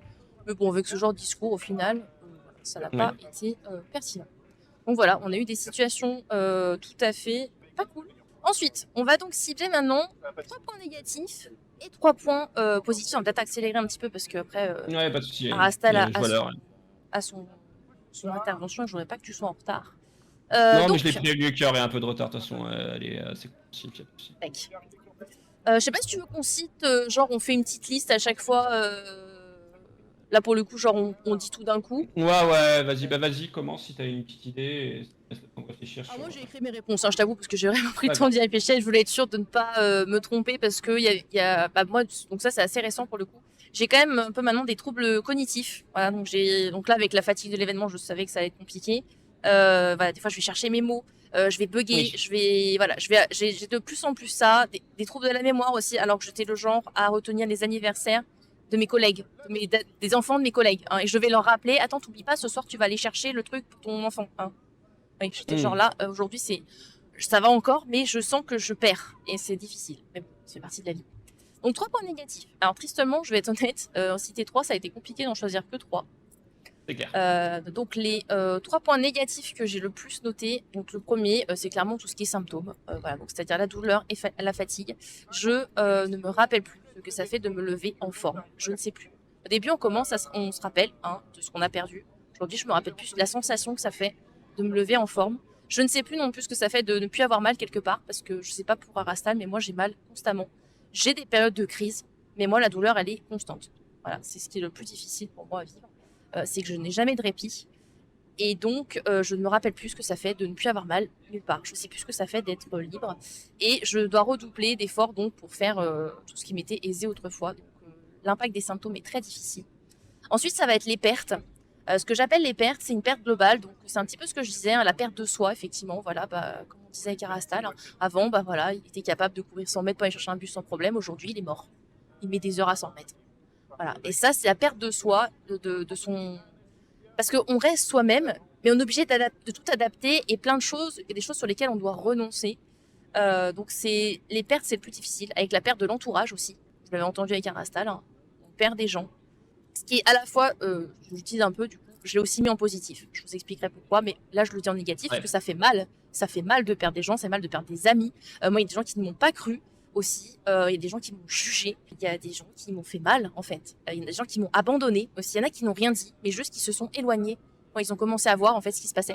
Ils sont partis. Ils se sont éloignés petit à petit, et ça m'a fait mal. Il y a la perte du train de vie aussi. Voilà, moi, j'ai perdu mon travail, j'ai perdu aussi ce qu'on peut appeler les perspectives peut-être d'avenir. Il y a des questions qui se posent, avoir un enfant, pas avoir un enfant. Voilà, il y a plein de choses qui se demandent parce qu'aujourd'hui, je me dis j'ai du mal à me gérer moi-même. Je fais si j'ai un bébé. Voilà, c'est partie des choses. Voilà, donc la perte, ça fait partie des choses difficiles parce qu'on doit tout revoir, tout réapprendre. Et il n'y a pas de rythme bien miracle. C'est une adaptation permanente entre soi et la maladie. Donc la perte est quelque chose qui va demander beaucoup d'apprentissage et de réflexion permanent et c'est difficile. Et là, ça va être un peu violent, le dernier point que je vais dire, mais c'est comme ça que ça m'est venu à dire. C'est être un déchet social. Voilà. Le point négatif que je dirais, c'est que je suis malade, donc je souffre, et c'est invisible. Malgré le sentiment d'injustice, qui est légitimement ressenti, parce qu'on n'a pas voulu être malade, et on se dit pourquoi moi, en fait, pourquoi ça m'est arrivé. Et ben on se sent aussi coupable que ça nous soit arrivé, alors qu'on est malade, on n'est pas censé avoir ce sentiment. Mais malgré tout, oui, je me sens coupable d'être malade et vous allez vous demander mais pourquoi, mais c'était bizarre de me dire ça, pourquoi tu dis ça, il faut l'allier. C'est pourtant comme ça que je le ressens des fois parce que la société en fait elle est très accusante vis-à-vis de nous parce qu'on rentre pas dans une case. Et notre différence en plus, elle est à la fois invisible et elle est aussi non comprise. Donc en fait, tu deviens ce qu'on appelle couramment un paria. Voilà. Et un paria, bah, qu'est-ce qu'on fait? On le rejette, on le traîne dans la boue. Et c'est ce qui est en... Comment dire? C'est pas facile à dire. Ce qui te rend en fait aussi très seul, en fait, consciemment ou non, parce que les gens fuient les parias. La société fuit les parias, les gens fuient les parias. Ce que je disais, les gens qui se sont éloignés, bah, ils ont senti en fait indirectement la douille que je représentais, même si je leur voulais rien, voilà. Et donc les gens sont reculés. Et donc moi j'ai le sentiment d'être une paria et d'être donc un déchet social. Voilà, c'est le point négatif. Symptômes, perte et déchet social. Plutôt d'accord avec toi sur le côté paria. C'est vraiment quelque chose qui, les gens, quand tu leur expliques ou quand ils comprennent tout ce que ça implique, vos psychiatres, vous êtes adorables. ça change. Tu vois les gens qui il y a un mur qui se dresse, quoi, limite, des fois, hein. C'est vraiment impressionnant.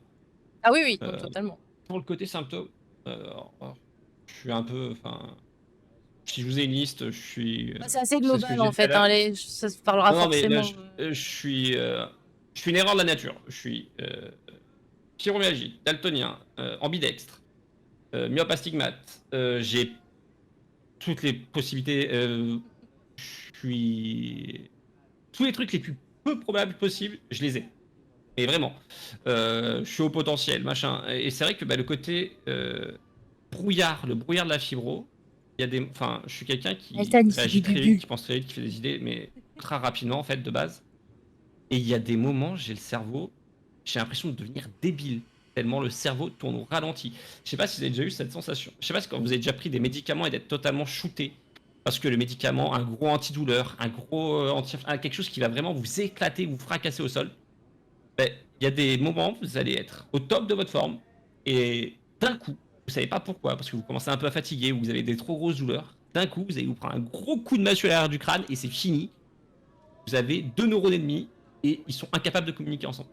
Ben, c'est exactement ça. Ça, c'est vraiment un des plus gros points négatifs. C'est quelque chose qui, enfin, moi, c'est quelque chose qui me, je déteste quand je suis comme ça parce que ben, vous pouvez passer d'un moment où vous êtes à fond et dans les 10 minutes après, ça va décliner tout doucement ou très vite et vous perdez mais totalement le contrôle de vos capacités. Toi, tu parlais des capacités physiques, mais même les capacités cognitives en fait. Et moi, c'est quelque chose qui, enfin, Ah non, mais c'est terrible comme m'arrive. sensation. Moi, le cognitif, c'est assez récent en vrai. Et je me rends compte de plus en plus. Et des fois, c'est triste à dire, ma commu va s'en vouloir, mais je sais bien qu'ils le font pas exprès. Mais des fois, ils font des clips de ça, où je vais dire n'importe quoi, où je vais chercher mes mots, bugger totalement. Et je sais que c'est pas méchant. Et en vrai, quand on me regarde, c'est drôle. Et moi, quand je le vois, ça me fait pas rire. Ah oui, Ça ben, me fait pas c'est rire parce que exactement. ça me fait de la Moi, ça peine. va. Mais... J'ai une toute petite commu, donc j'ai pas le problème des clips, ils en font pas trop. Mais même les réflexions dans le chat, il y a des moments, tu dis Ah oui, rien non, mais forcément oui. sur le coup, mais Mm. tu fais putain quoi. Et cette impuissance, c'est vraiment ce côté, tu perds le contrôle de qui tu es en fait. Vraiment, tu as une T'es dépossédé de dépersonnalisation. toi-même. Ouais. C'est ça, t'as une dépersonnalisation de toi et de ce que tu es, et Fox, et de ce que, de comment tu peux t'identifier en fait. Et tu disais, ouais, en fait, moi j'ai vraiment fait un deuil de qui j'étais à l'époque en fait, et de ce que je suis maintenant. Entre la personne que j'étais à l'époque et qui je suis maintenant, il y a un monde, mais vraiment. Comme je disais, comme tu parlais tout à l'heure de l'aspirateur, on peut plus. Moi, faire le ménage, les bons jours, c'est compliqué. Je fais le ménage. Ma copine peut vous le dire, elle est sur le chat. Hein, je fais quasiment jamais le ménage. Ou quand je l'aide, je vais l'aider 10 minutes et je vais finir en PLS dans le canapé les mauvais jours parce que ben, je peux pas. Il y a des moments, mon corps me dit stop en fait. Et tu fais, mais putain, j'essaie juste de faire le ménage. C'est tellement basique. Enfin, et tu te sens. Je mets un moment à m'en remettre. Moi c'est vrai que j'ai la difficulté que mon chéri aussi souffre de douleurs chroniques. Alors lui, il n'a pas de diagnostic précis, c'est un ancien militaire qui donc a été totalement fracassé par l'armée. Et on n'a jamais ils n'ont jamais trouvé ce qu'il avait. Juste, ils lui ont dit, bah écoutez, vous ne nous servez plus, monsieur, donc bah, au revoir. Hein. Merci, au revoir. Merci. Je veux bien. Voilà. Donc, je la fais court parce que c'est pas le sujet, mais voilà, c'est son histoire, mais c'est l'idée. Et donc aujourd'hui, bah, c'est un équilibre entre nous deux en fait. Il dirait pourquoi vous êtes mis ensemble aussi, bande de couillons, hein vous êtes tous les deux cassés. Bah écoutez, hein, ça ne choisit pas. Hein. Donc voilà, vous savez que voilà, c'est compliqué. Ouais, le ménage, c'est un exemple tout con. Mais du coup, ouais, point négatif, les problèmes cognitifs, clairement, c'est une clé. La dépersonnalisation, le fait de devoir faire le deuil de qui t'étais et te réinventer, c'est vraiment. Le deuil, c'est violent quand même. Hein. C'est un mot que moi je dis souvent aussi, mais on doit faire un deuil. Vous vous rendez compte, je le souhaite à personne hein, de vivre ça. C'est vraiment quelque chose de. Et ouais, et non. Après, il y en a tellement des points négatifs. En choisir un seul, c'est compliqué, quoi. Il y a et le fait de rien pouvoir prévoir. Enfin, je sais pas pour toi, mais tu te réveilles, tu vas être en forme. En forme pour un fibro, c'est relatif. On va dire à peu près opérationnel. À peu près, ouais. Tu te dis, ça va durer combien de temps en fait? Parce que moi, il y a des moments le matin, je suis en forme. 2 heures après, je suis éclaté et je peux rien faire en fait. Enfin, je peux rien faire. J'exagère, mais il y a des jours où ça va être une petite baisse de régime. Il y a des jours où je vais passer ma journée à dormir parce que je suis éclaté ou que j'ai mal ou que Et en fait, c'est le côté ne pas pouvoir prévoir quand tu vas sortir avec des potes ou tu dis faire un resto avec ta copine ou avec ton copain et te dire putain, est-ce que je vais être en forme? Est-ce que ce que je vais manger au resto, ça va aller? Ce genre de choses. Je trouve que c'est vraiment hyper violent comme situation. C'est vraiment les trucs qui me. La vie sociale à côté, c'est compliqué, quoi. Tu dois vraiment faire un deuil de plein de choses et réussir à te réinventer et à te retrouver d'autres solutions. Du coup, est-ce que tu veux que je fasse les points positifs? Allez, vas-y, enchaîne avec les points positifs, parce que bien sûr, là, on 3 a points parlé positifs. vraiment du lourd, mais maintenant, Point point positif. positif, ça va permettre. Là, ça va faire même pas un an que je me suis lancé dans live. J'ai eu l'occasion de pouvoir me lancer et je me suis dit, bah tiens, j'ai du temps à perdre, j'ai plein de soins médicaux à faire avant de relancer un dossier MDPH. Je me suis dit, tu sais quoi? Je vais dire des conneries, faire de la merde sur internet et essayer de faire rire les gens. C'est un point positif. Je pense que si j'avais continué mon taf, j'aurais pas pu le faire et je trouve que c'est une expérience intéressante parce que je suis là aujourd'hui avec vous. C'est plutôt cool. Deuxième point positif, ça m'a permis de faire du tri autour des gens qui étaient autour de moi. Ça m'a permis de voir vraiment des gens qui. C'est moche à dire, mais il y a plein de gens qui ont plein d'amis, mais c'est tous ces amis entre guillemets que tu as autour de toi, sur qui tu peux vraiment compter, tu vois ce que je veux dire, qui vont rester avec toi et être là pour toi dans les pires situations. Parce que la fibro, pour moi, c'est une des pires situations qui peut arriver à quelqu'un. Enfin, pire situation. C'est quelque chose d'assez dur et du coup, ouais, c'est là où tu vois qui sont tes vrais amis et sur les gens sur qui tu peux vraiment compter, tu vois ce que je veux dire. Et Oui, du coup, bah, tu tu es fais en un train de ménage. citer un de mes ménages social, moi j'ai appelé un de mes points positifs. C'est ça, Euh, mais c'est ça. oui. Et bah, ça m'a permis aussi d'un point de vue sentimental d'être plus à l'écoute, de revoir un peu ma vie sentimentale et amoureuse et de trouver quelqu'un avec qui je suis bien maintenant et qui m'écoute et grâce à qui j'ai eu mon diagnostic aussi, hein, parce que c'est en grande partie parce que j'ai rencontré cette personne.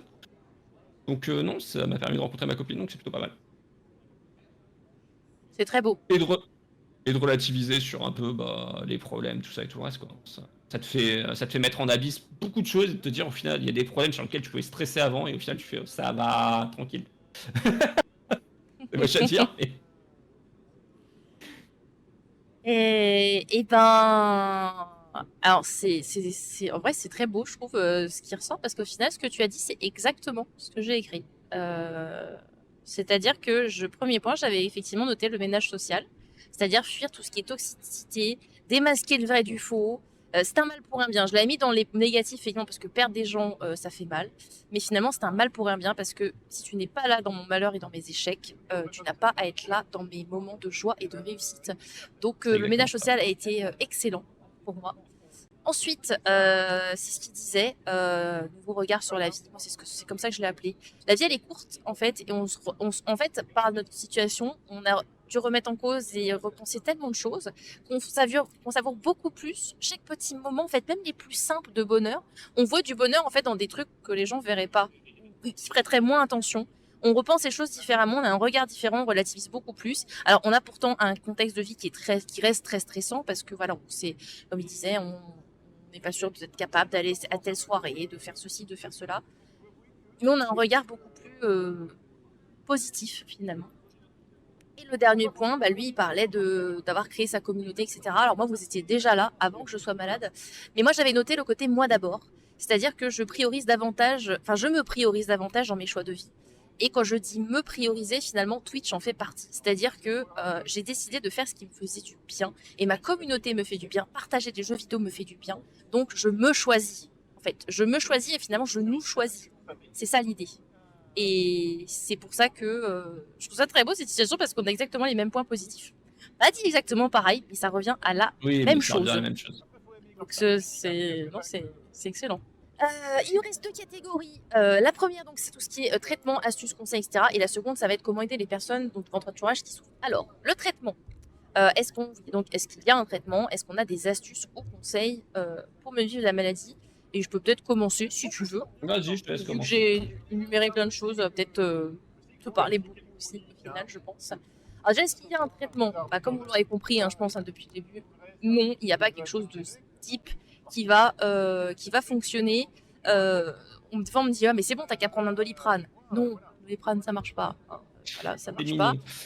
Et ce qu'il faut impérativement prendre en compte déjà, avant toute chose, avant de parler de tout traitement, avant de parler de tout truc, c'est que il y a une très mauvaise prise en charge de la maladie à cause de sa non-reconnaissance par la sécurité sociale.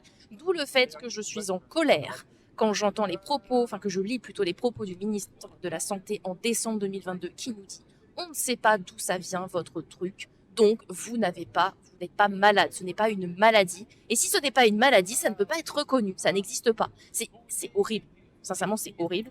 Et ça c'est une base qu'il faut déjà poser parce que si c'est pas pris en charge, bah du coup il y a plein de choses qui vont... Bah, si tu sors toute ta poche en fait. Si tu veux être soigné, il faut que tu mettes l'argent dans la poche. Et ça c'est compliqué. En termes de traitement, là c'est propre à chacun. Je vais vous citer que personnellement, moi j'ai fait. Personnellement, moi déjà, il n'y a rien qui marche. Les seules choses qui marchent et qui sont très momentanées et qui peuvent marcher qu'en cas de crise, c'est effectivement de prendre des antidouleurs. Donc personnellement, je suis au tramadol. C'est seulement en cas de grosse crise. Quand je dis grosse crise, c'est quand je suis au point d'en pleurer. Imaginez quand même un peu le topo pour que moi je sois capable d'en pleurer. On en parlait tout à l'heure, douleur aiguë, douleur chronique, c'est vraiment différent. Douleur aiguë, c'est pas je me cogne, aïe, j'ai mal. Douleur chronique, c'est que tu commences à avoir une accoutumance à la douleur et tu es toujours sensible à la douleur, mais tu n'as plus la même notion de douleur. Parce que moi, va être mon plus douleur ne sera pas le même que le vôtre qui nous regardez. Et c'est normal, je veux dire, ça fait des années avec Arastal qu'on souffre, on a une tolérance qui est différente. Et même lui d'ailleurs et moi, on a sûrement une tolérance qui est différente. C'est logique. Donc personnellement, voilà, moi c'est les cachets, donc j'ai tout essayé. Hein. Antidouleur, antidépresseur, il y en a eu plusieurs. J'ai essayé beaucoup de choses différentes, ça n'a pas marché et je ne veux pas, à contrario, donc me pourrir le foie, parce qu'aujourd'hui lui il est sain, donc on va essayer de le garder sain parce que j'ai 29 ans, ça s'est déclenché avec Arastal comme moi, enfin comme lui du coup quand j'avais 25 ans. Si je peux garder mon foie intact, ce serait cool. J'ai aussi testé le TENS. Le TENS, c'est des stimulations électriques. On nous pose des patchs en fait, hein. On a un petit boîtier relié avec des fils, on a des patchs sur le corps à différents endroits posés sur le corps selon la zone qu'on essaie de sensibiliser. Et par le courant électrique en fait qui va circuler entre ces deux patchs, c'est censé donc nous soulager, etc. Personnellement, moi, soit ça me crée des douleurs, oui, et c'est pas tu les as mal posées, non, ça me crée des douleurs même posées par une infirmière. Voilà, ça m'a créé des douleurs. Ou sinon ça me fait rien. Voilà, qu'importe la durée. On a l'auto-hypnose aussi qui peut être proposée. Donc ça va plus être des petites astuces conseils, hein, parce que ce sont des petites choses qu'on donne en plus, c'est plus des cachets. Hein. Les cachets, on est limité à antidépresseurs, antidouleurs. Parce que c'est simple, hein, vous savez, tramadol, on monte les doses. Et puis après, on arrive à la morphine. Hein. Si on commence à être à la morphine maintenant, je ne dis pas dans quel état on va être dans 20 ans avec Arastal. Hein. On ne sera plus là, en fait. Hein. Voilà. La mésothérapie, le truc des pics-pics que je vous disais dans le dos. Bon, là, je pense qu'en vrai, je sais pas si ça marche ou pas. Mais j'ai eu une tellement mauvaise expérience avec elle que j'ai jamais retenté. La balnéothérapie, ça c'est le seul truc et la kiné aussi. C'est les deux trucs que j'ai réussi à être remboursé parce qu'on peut faire des petites prescriptions, tout ça et ça passe. Balnéothérapie, je sais pas si tu as déjà essayé, mais moi je trouve ça agréable, mais ça m'a pas. Voilà, ça m'a pas été réussi. Kiné, pareil. De toute façon, kiné, moi déjà je suis bloquée au niveau. Les cervicales, mon kiné m'a dit. Oui, comme tu disais. Plusieurs kinés en fait. Bah, en fait, on peut rien faire. Le cervical, moi ils me mettent soit de la pommade, mais bon, au final ça me fait rien, ou ça me crée des boutons. L'acupuncture, donc j'ai essayé. J'ai essayé plusieurs acupuncteurs, je viens tout de suite. J'ai pas arrêté qu'à celui du centre d'Anoula, j'ai essayé d'en avoir un autre qui est spécialisé, qui était d'ailleurs un coréen, je crois, si je ne me trompe pas.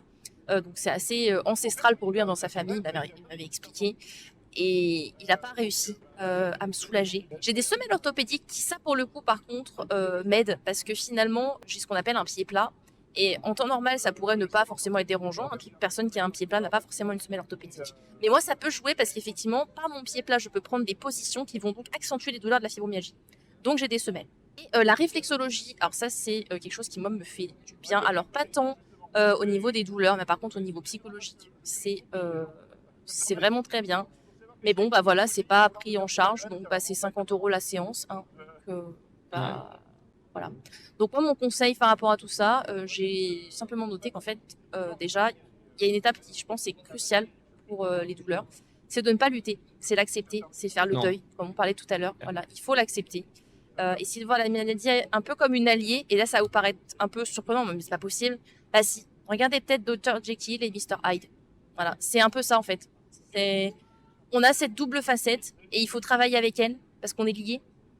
Et si tu le fais pas, si tu luttes, si tu l'acceptes pas comme ton allié, tu vas encore plus te crisper et tu n'iras pas de l'avant en fait. Voilà. Moi, c'est ce que personnellement j'ai noté dans cette catégorie astuces, conseils, traitement. Voilà. Niveau traitement, moi ça fait que 2 ans que là j'ai terminé mes rendez-vous avec ma rhumato, parce que comme on disait, un rendez-vous tous les 3-4 mois, forcément c'est compliqué de faire un diagnostic rapidement. Ma rhumato m'a dit il fallait voir une clinique de la douleur, je peux rien faire de plus. On a évité tout ce qui était possible, inimaginable. Depuis le début, elle avait mis en gros fibro parce que c'était le seul truc qui collait, mais concrètement, là, C'est vrai que j'ai pas c'est parlé ostéo, véridique. mais Elle fait effectivement, maintenant, l'ostéo, c'est bien, mais ça joue pas sur on les peut rien faire douleurs de pour plus pour moi. vous. Mais ça fait On du a bien. fait tout Faites-le ce que tous, je c'est pouvais. important. Donc voilà, et elle m'a filé, sur les 2 ans où j'ai connu cette rhumato, elle m'a fait tester 3 antidépresseurs différents. Ouais. Enfin 2, il y a l'Aroxyl et le Cymbalta ou un truc comme ça, l'autre j'ai plus C'est le Cymbalta je crois. Cymbalta. Moi, je l'ai pas encore essayé. Ouais. C'est Alors ce qu'on aimerait me faire essayer. ça marchait pas trop mal, mais je l'avais en version goutte et le problème c'est que ça me créait, je faisais une réaction allergique et j'étais obligé de prendre des antihistaminiques avec, et même avec les antihistaminiques ça marchait pas bien. D'accord. Donc j'ai arrêté, je suis passé sur Cymbalta et le Cymbalta, je l'ai essayé 1 semaine et demie, j'ai arrêté instant parce que j'étais plus shooté que quand j'ai un gros brouillard de fibro à cause des douleurs.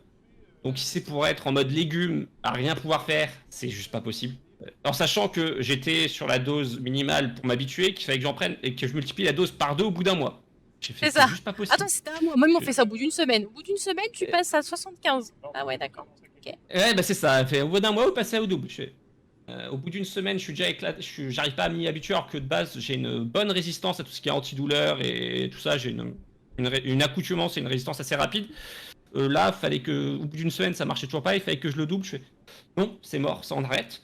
Et là, du coup, je réessaye la Roxy en version cachée, donc dosage plus gros, mais du coup, il n'y a pas les problèmes de réaction allergique, parce que les réactions que je faisais, c'était surtout au niveau des muqueuses, au niveau de la bouche et du nez, qui étaient ultra asséchées et ultra agressives, donc ça posait pas mal de problèmes pour tout le reste, rien que parler, avaler, tout ça, c'était hyper compliqué. Et là, pour l'instant, ça va mieux. Après, niveau effet, concrètement, juste les douleurs neurologiques, parce que je sais pas si t'en as, toi, mais moi, j'ai l'impression qu'il y a des moments qu'on plante un truc au niveau des côtes, de la cuisse, le pied. Avec ma copine, on rigole, on dit que c'est mes ex qui font des poupées vaudou avec une poupée à moi, sûrement. Parce que, ça m'arrive d'avoir des douleurs piquantes, ouais, ça peut m'arriver. Ouais, comme si on plantait quelque chose, c'est quelque chose que j'avais assez régulièrement. Et du coup, le Laroxyl calme pas mal celle-là. Alors pour les douleurs articulaires, musculaires, the bee, mais les douleurs neurologiques, c'est plutôt pas mal. Donc, pour l'instant, le Laroxyl, c'est mitigé. Mais comme tu disais, toi, ça te faisait rien, par exemple, ce genre d'antidépresseur. Bon, non, moi, la Roxy, pour le coup, ça me faisait rien du tout. Il y a certains antidépresseurs qui, effectivement, eu ce côté stone, surtout au début de la prise. Mais stone, genre, ça va m'endormir peut-être un peu plus vite. Mais la douleur, j'ai jamais senti de bonus, en fait. Voilà. Donc, c'est pour moi, ça que j'ai arrêté. le Laroxyl, hormis les douleurs neurologiques, pas vraiment de changement sur les douleurs. En traitement concret, toi tu prends du tramadol, moi c'est ce que je disais, je me suis éclaté les dents avec, j'en veux. Ouais, moi, le tramadol, c'est une fois jamais. Au quotidien, en vrai, je prends rien. Je prends rien et je fais rien. Je le prenais au quotidien pour aller taffer, moi justement. Donc voilà. Moi, et depuis, j'avoue on voulait que je le prenne au quotidien. Au début, on me disait 1 par jour. Après, on m'a dit 3 fois par jour. Et après, c'était ah bah attendez, on va augmenter la dose et plusieurs fois par jour. Je dis mais attendez, là, je commence à rien ressentir. Je vais pas me doper à je sais pas combien de milligrammes de tramadol. J'étais à la dose max que tu peux prendre par jour et j'avais quand même mal et c'est pour ça que je me suis éclaté les dents parce que je me sentais plus serré des dents et donc en fait je serrais comme un bourrin. Et je me suis limé les dents, bref. Je préfère me passer l'image. Voilà. Mais donc maintenant, là, je suis sur de l'Isalgi. C'est un mélange paracétamol et poudre d'opium, 25 mg d'opium. Et ça aussi, je le prends que quand j'ai vraiment des grosses douleurs ou que quand je suis en stream et que je commence à avoir des douleurs et que je sais que je vais pousser un peu le stream, un peu comme là sur l'event, j'en prends un avec un Doliprane pour faire une dose de 1 mg de paracétamol, la dose de paracétamol, un cachet standard parce que c'est 500 mg de paracétamol. Donc je mets un Doliprane 500 en complément pour arriver. Et ça, je peux le prendre que 3 fois dans la journée. Et par exemple, pendant les grosses crises, pour en prendre 3, ça changera rien du tout. La fibro, elle fait, tu vas te faire. Voilà. Donc forcément, après moi j'ai pas fait de réflexologie tout ça parce que comme je te dis ça fait pas longtemps que j'ai mon diagnostic concret et que je vais prendre rendez-vous avec je suis en attente pour un centre antidouleur. Là moi j'ai trouvé plein d'astuces, je les ai toutes testées, hein, toutes les astuces que vous pouvez trouver sur les groupes de discussion fibro, le froid, le chaud, les huiles essentielles, le CBD, tout ça j'ai testé. Donc les huiles essentielles, menthe poivrée ça marche pas mal pour les douleurs articulaires, tout ça. Les migraines aussi, ça marche pas mal.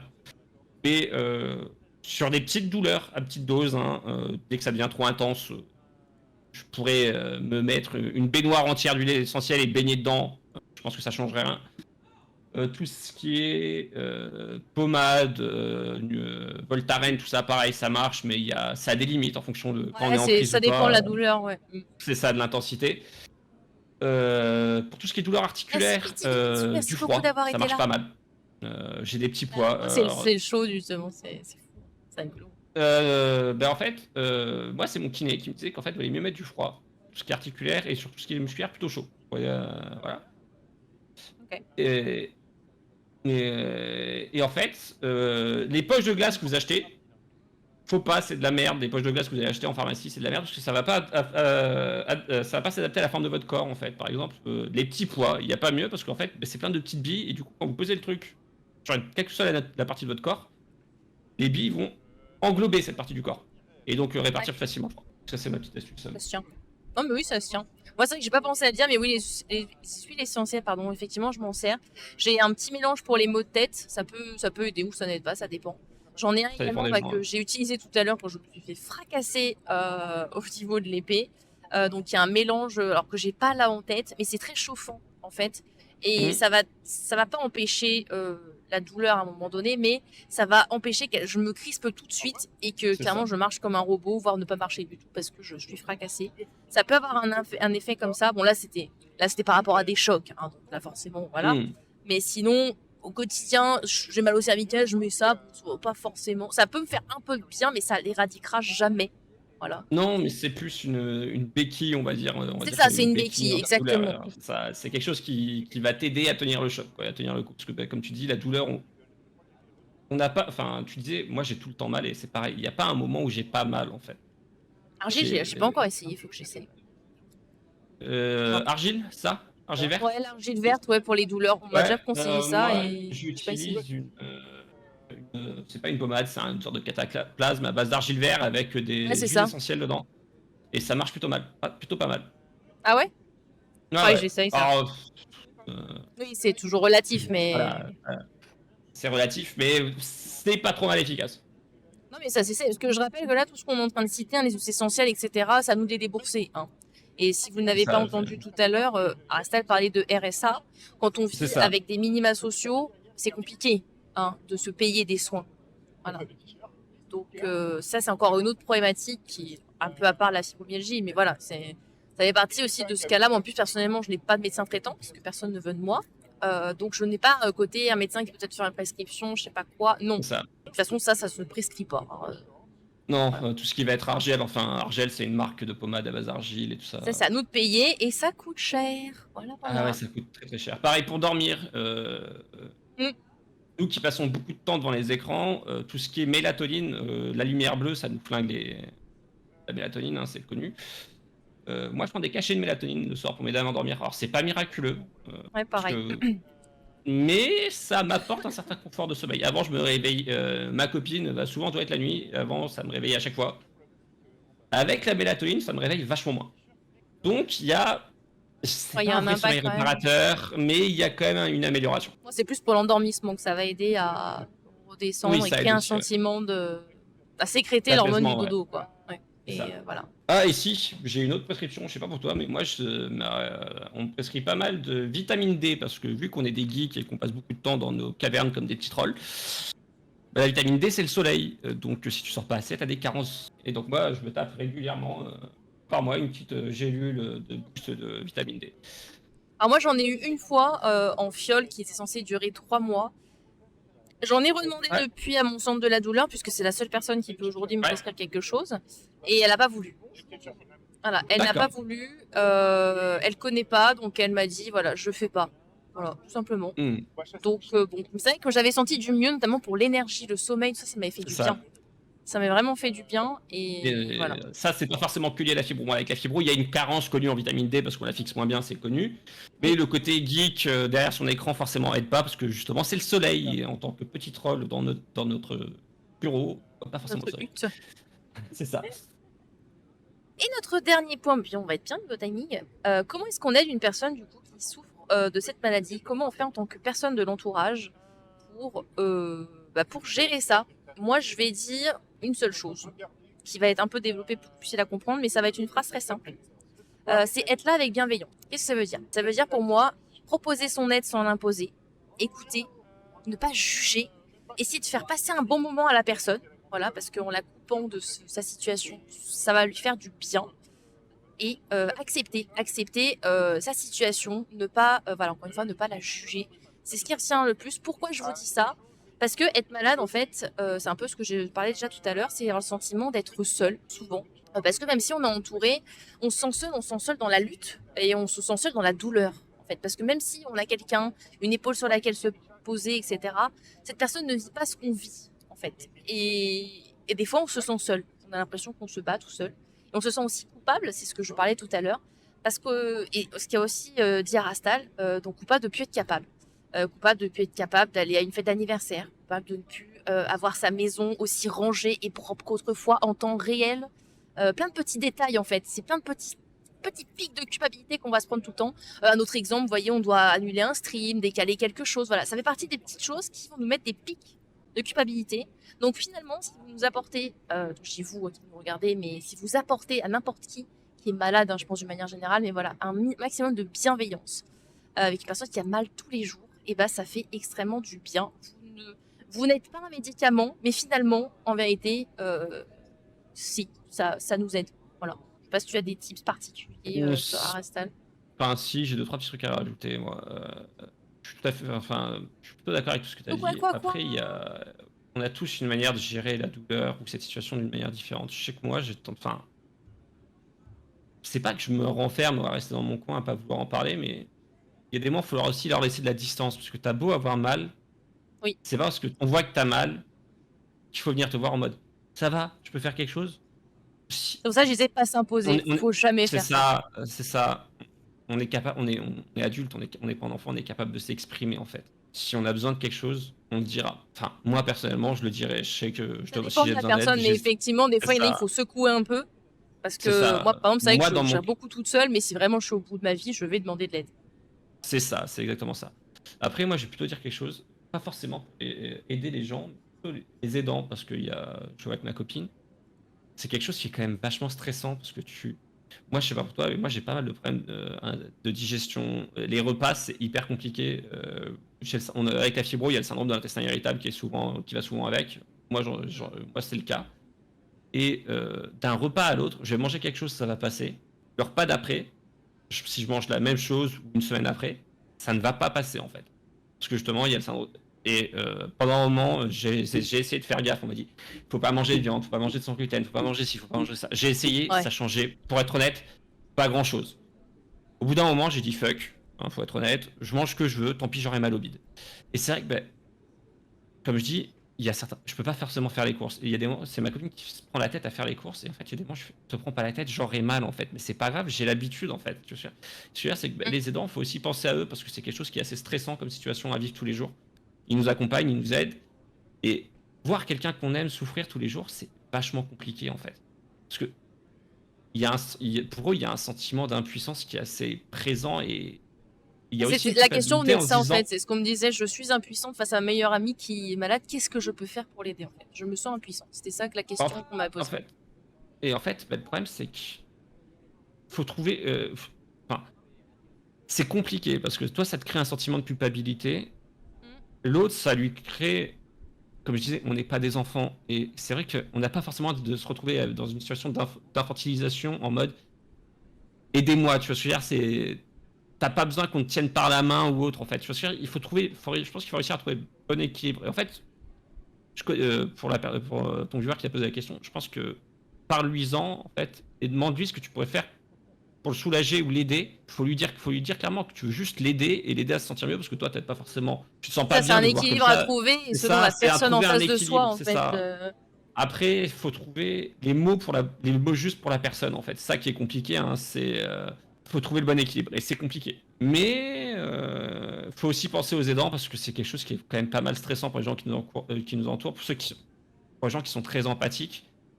Moi, je sais que ma copine, elle a tendance à être c'est un peu une éponge pour le coup, tu vois ce que je veux dire. Donc, je suis comme ça, donc oui, je vois.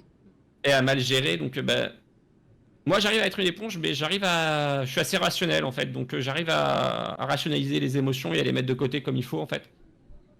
Moi, je prends tout en fait, tout ce que les gens y vivent, je le prends, mais je le sors pas, tu sais, je le garde en moi et c'est compliqué. Ouais, alors que moi j'arrive à le rationaliser, à le mettre de côté et à faire le tri en fait, mais ça c'est ma façon de... Enfin, je sais que j'ai Oui, une après, manière on de est tous penser qui est différents, hein, assez différente, ça, ouais. Et donc, bah, mais du coup, ouais, faut trouver l'équipe pour la bonne personne, mais faut réussir à l'aider, mais sans trop s'imposer, tu vois, faut pas que ce soit... Enfin, dire non, laisse, je vais le faire. Si quelqu'un fait... Enfin, moi quand je fais quelque chose et que je le En fait, c'est fais, culpabilisant finalement c'est ça. d'arriver de se dire en De mode dire non, chevalier laisse-le, je vais le faire. servant, non, c'est bon, C'est ça. voilà. Non, je peux le faire. Si je le fais, c'est que je me sens capable de le faire. Si je vois que j'y arrive pas, parfois je vais faire le ménage, je vais faire. Je te laisse finir, je suis désolé, j'y arrive pas plus. Parce que bah, Ouais. j'ai essayé d'aider, mais en fait, faut laisser faire la personne en fait. Et je pense qu'il faut que tu lui dises bah, que si tu as besoin d'aide, dis-le moi, je serai là. Et sinon, bah, laissez-nous faire notre vie, quoi, et laissez-nous gérer. Et je pense qu'on est les mieux placés pour réussir à gérer ce genre de situation et à communiquer. Enfin, moi personnellement, j'arrive à communiquer. Il y en a qui n'arrivent pas à communiquer, mais pour ceux qui arrivent à communiquer sur leur situation, faut nous laisser Après, on gérer y arrive et au bout d'un moment, je pense c'est aussi, ça. en vrai. Ouais, je pense que le côté deuil et acceptation de notre situation aide à savoir gérer. En fait, je pense que les gens qui Oui. ont pas fait leur deuil et qui sont encore dans la lutte et dans le regret et dans la colère qu'il y a tout autour de cette situation, je pense que ça va être vachement plus compliqué d'accepter le fait et de demander de l'aide et de dire j'ai besoin d'aide ou de savoir quelles sont tes limites. Tu vois ce que je veux dire? Moi, depuis le Mm. temps, j'ai trouvé mes limites, je les connais un peu. Bon, certains jours, elles sont chamboulées à cause de la fibro, mais généralement, tu les connais et tu sais comment ça va se gérer en fait. Donc, en fonction de ton état, tu vas tester un truc, tu vois que ça marche pas, ben tant pis, tu demandes de l'aide. Si tu arrives à gérer, tu le fais. Enfin, moi, perso, je suis content quand j'arrive à faire un truc parce que j'avais prévu de le faire. Tu vois, quand je suis à un stade Ouais. où il y a des petits challenges, en fait, il y a des jours, je me dis, ça serait cool que j'arrive à faire ça. J'y arrive, je suis content, en fait. Mais je me mets pas la pression en mode, ouais, faut que je fasse ça. Parce que si je me mets la pression en disant, ouais, faut que j'y arrive et que j'y arrive pas, tu te mets à déprimer, en fait, c'est juste pas possible. Alors que si tu te dis, si tu vois ça plus comme un challenge et que tu te dis, ouais, si j'arrive à faire ça, c'est cool, bah, moi, c'est plus comme ça, tu vois. Enfin, c'est peut-être le côté geek un petit peu et le côté challenge, parce que j'aime tout ce qui est un peu challenge. Mais je me mets des petits Non, mais objectifs, c'est satisfaisant en fait de réussir à faire quelque chose c'est ça. et, Alors ça peut et être pour le. ridicule de se dire j'ai Ah, mais réussi à faire oui, la c'est vaisselle, j'ai n'importe réussi à quoi. faire ça sans avoir mal et autres. Mais pour moi, c'est con, mais ça me fait du bien en fait. Mm. Et je pense qu'il Exactement. faut réussir à trouver son équilibre en fait. C'est juste On a ça, mais besoin c'est de compliqué. victoire en fait, mais on a C'est aussi des ça, fois besoin d'aide mais on a aussi besoin de se prouver des choses et de faire des choses et on sait qu'on voilà juste on l'a fait quoi. Alors mon exemple le plus c'est ça. récent qui va parler à ceux qui l'ont vu, c'est le truc que j'ai fait tout à l'heure là, le truc d'épée. C'était violent, j'ai crié, je pleurais, mais, euh, mais j'ai fait un truc de ouf Mais ouais, et et ça c'était ça m'a peut-être éclaté mais c'était incroyable à faire comme sentiment. moi ça me rappelle, je vais revenir à l'exemple que j'ai donné qui était une expérience négative sur le fait de ce que mon pote avait dit à la Via Ferrata, mais à côté de ça il me fait est-ce que tu connais beaucoup de fibros qui l'auraient fait du coup en fait, tu vois, il y a eu cette Ouais. phrase qui était maladroite et je n'en veux pas du tout et en soi c'est pas un problème. Mais c'est vrai que bah, la Via Ferrata, j'y étais allé parce que je voulais la faire et passer un bon moment avec mes potes en fait. Je l'ai Ouais, ça fait. va Alors j'en ai vite quoi. gerbé, j'en ai gerbé toute la soirée. Mais c'est Mais tu vrai que l'as d'un fait. côté, mais je l'ai fait en fait. J'étais content. Enfin, Ah mais oui, j'ai eu un système comme ça aussi où j'étais déjà malade et j'avais marché en fait. J'avais fait une marche en montagne et j'étais contente parce que je l'avais fait. Mais c'est plein de choses comme ça, hein. C'est des choses du quotidien, c'est des choses un peu plus folles qu'on va faire. Voilà. c'est ça. Alors ça peut paraître con pour vous, et pour nous c'est des sacrées victoires. C'est clair. Bah oui. Je pense que moi de mon côté j'ai répondu à la majorité des éléments qui ont été cités dans le chat. J'ai essayé en tout cas. Et voilà. On a essayé d'être le plus transparent possible, de vous montrer, vous partager donc le plus de C'est choses ça. possible. Il y a plein de choses que je pense respectivement on avait déjà dit à nos communautés, mais là vous avez, je pense, entendu des choses que vous n'aviez jamais entendues. En tout cas, moi je sais que c'est le cas. Que je vous remercie. Bah, merci beaucoup pour ta Ton live à transparence, vous. merci pour tes mots. Merci pour cette présentation. Bah, avec plaisir, je vous avoue que j'ai un peu peur de faire ces vers-là avec mon périple de tout à l'heure, hein. Mais non, c'était des sujets difficiles, bah, pour certains, mais c'était important, je pense, en fait, de le dire et de mettre des mots sur les mots MAUX. Parce que ça fait partie du processus et finalement, tout ce que j'ai véhiculé là, tout ce que je cherchais à véhiculer en proposant cette émission à Rastal, c'était vraiment ce côté, voilà, il y a du négatif, mais il y a aussi du positif. On peut essayer de faire des choses, on peut essayer d'œuvrer avec, comme Dr. Jekyll et Mr. Hyde, voilà, essayer de travailler avec cette maladie pour que ta vie n'ait pas l'impression d'être un poison tout le temps, quoi. Voilà, voilà.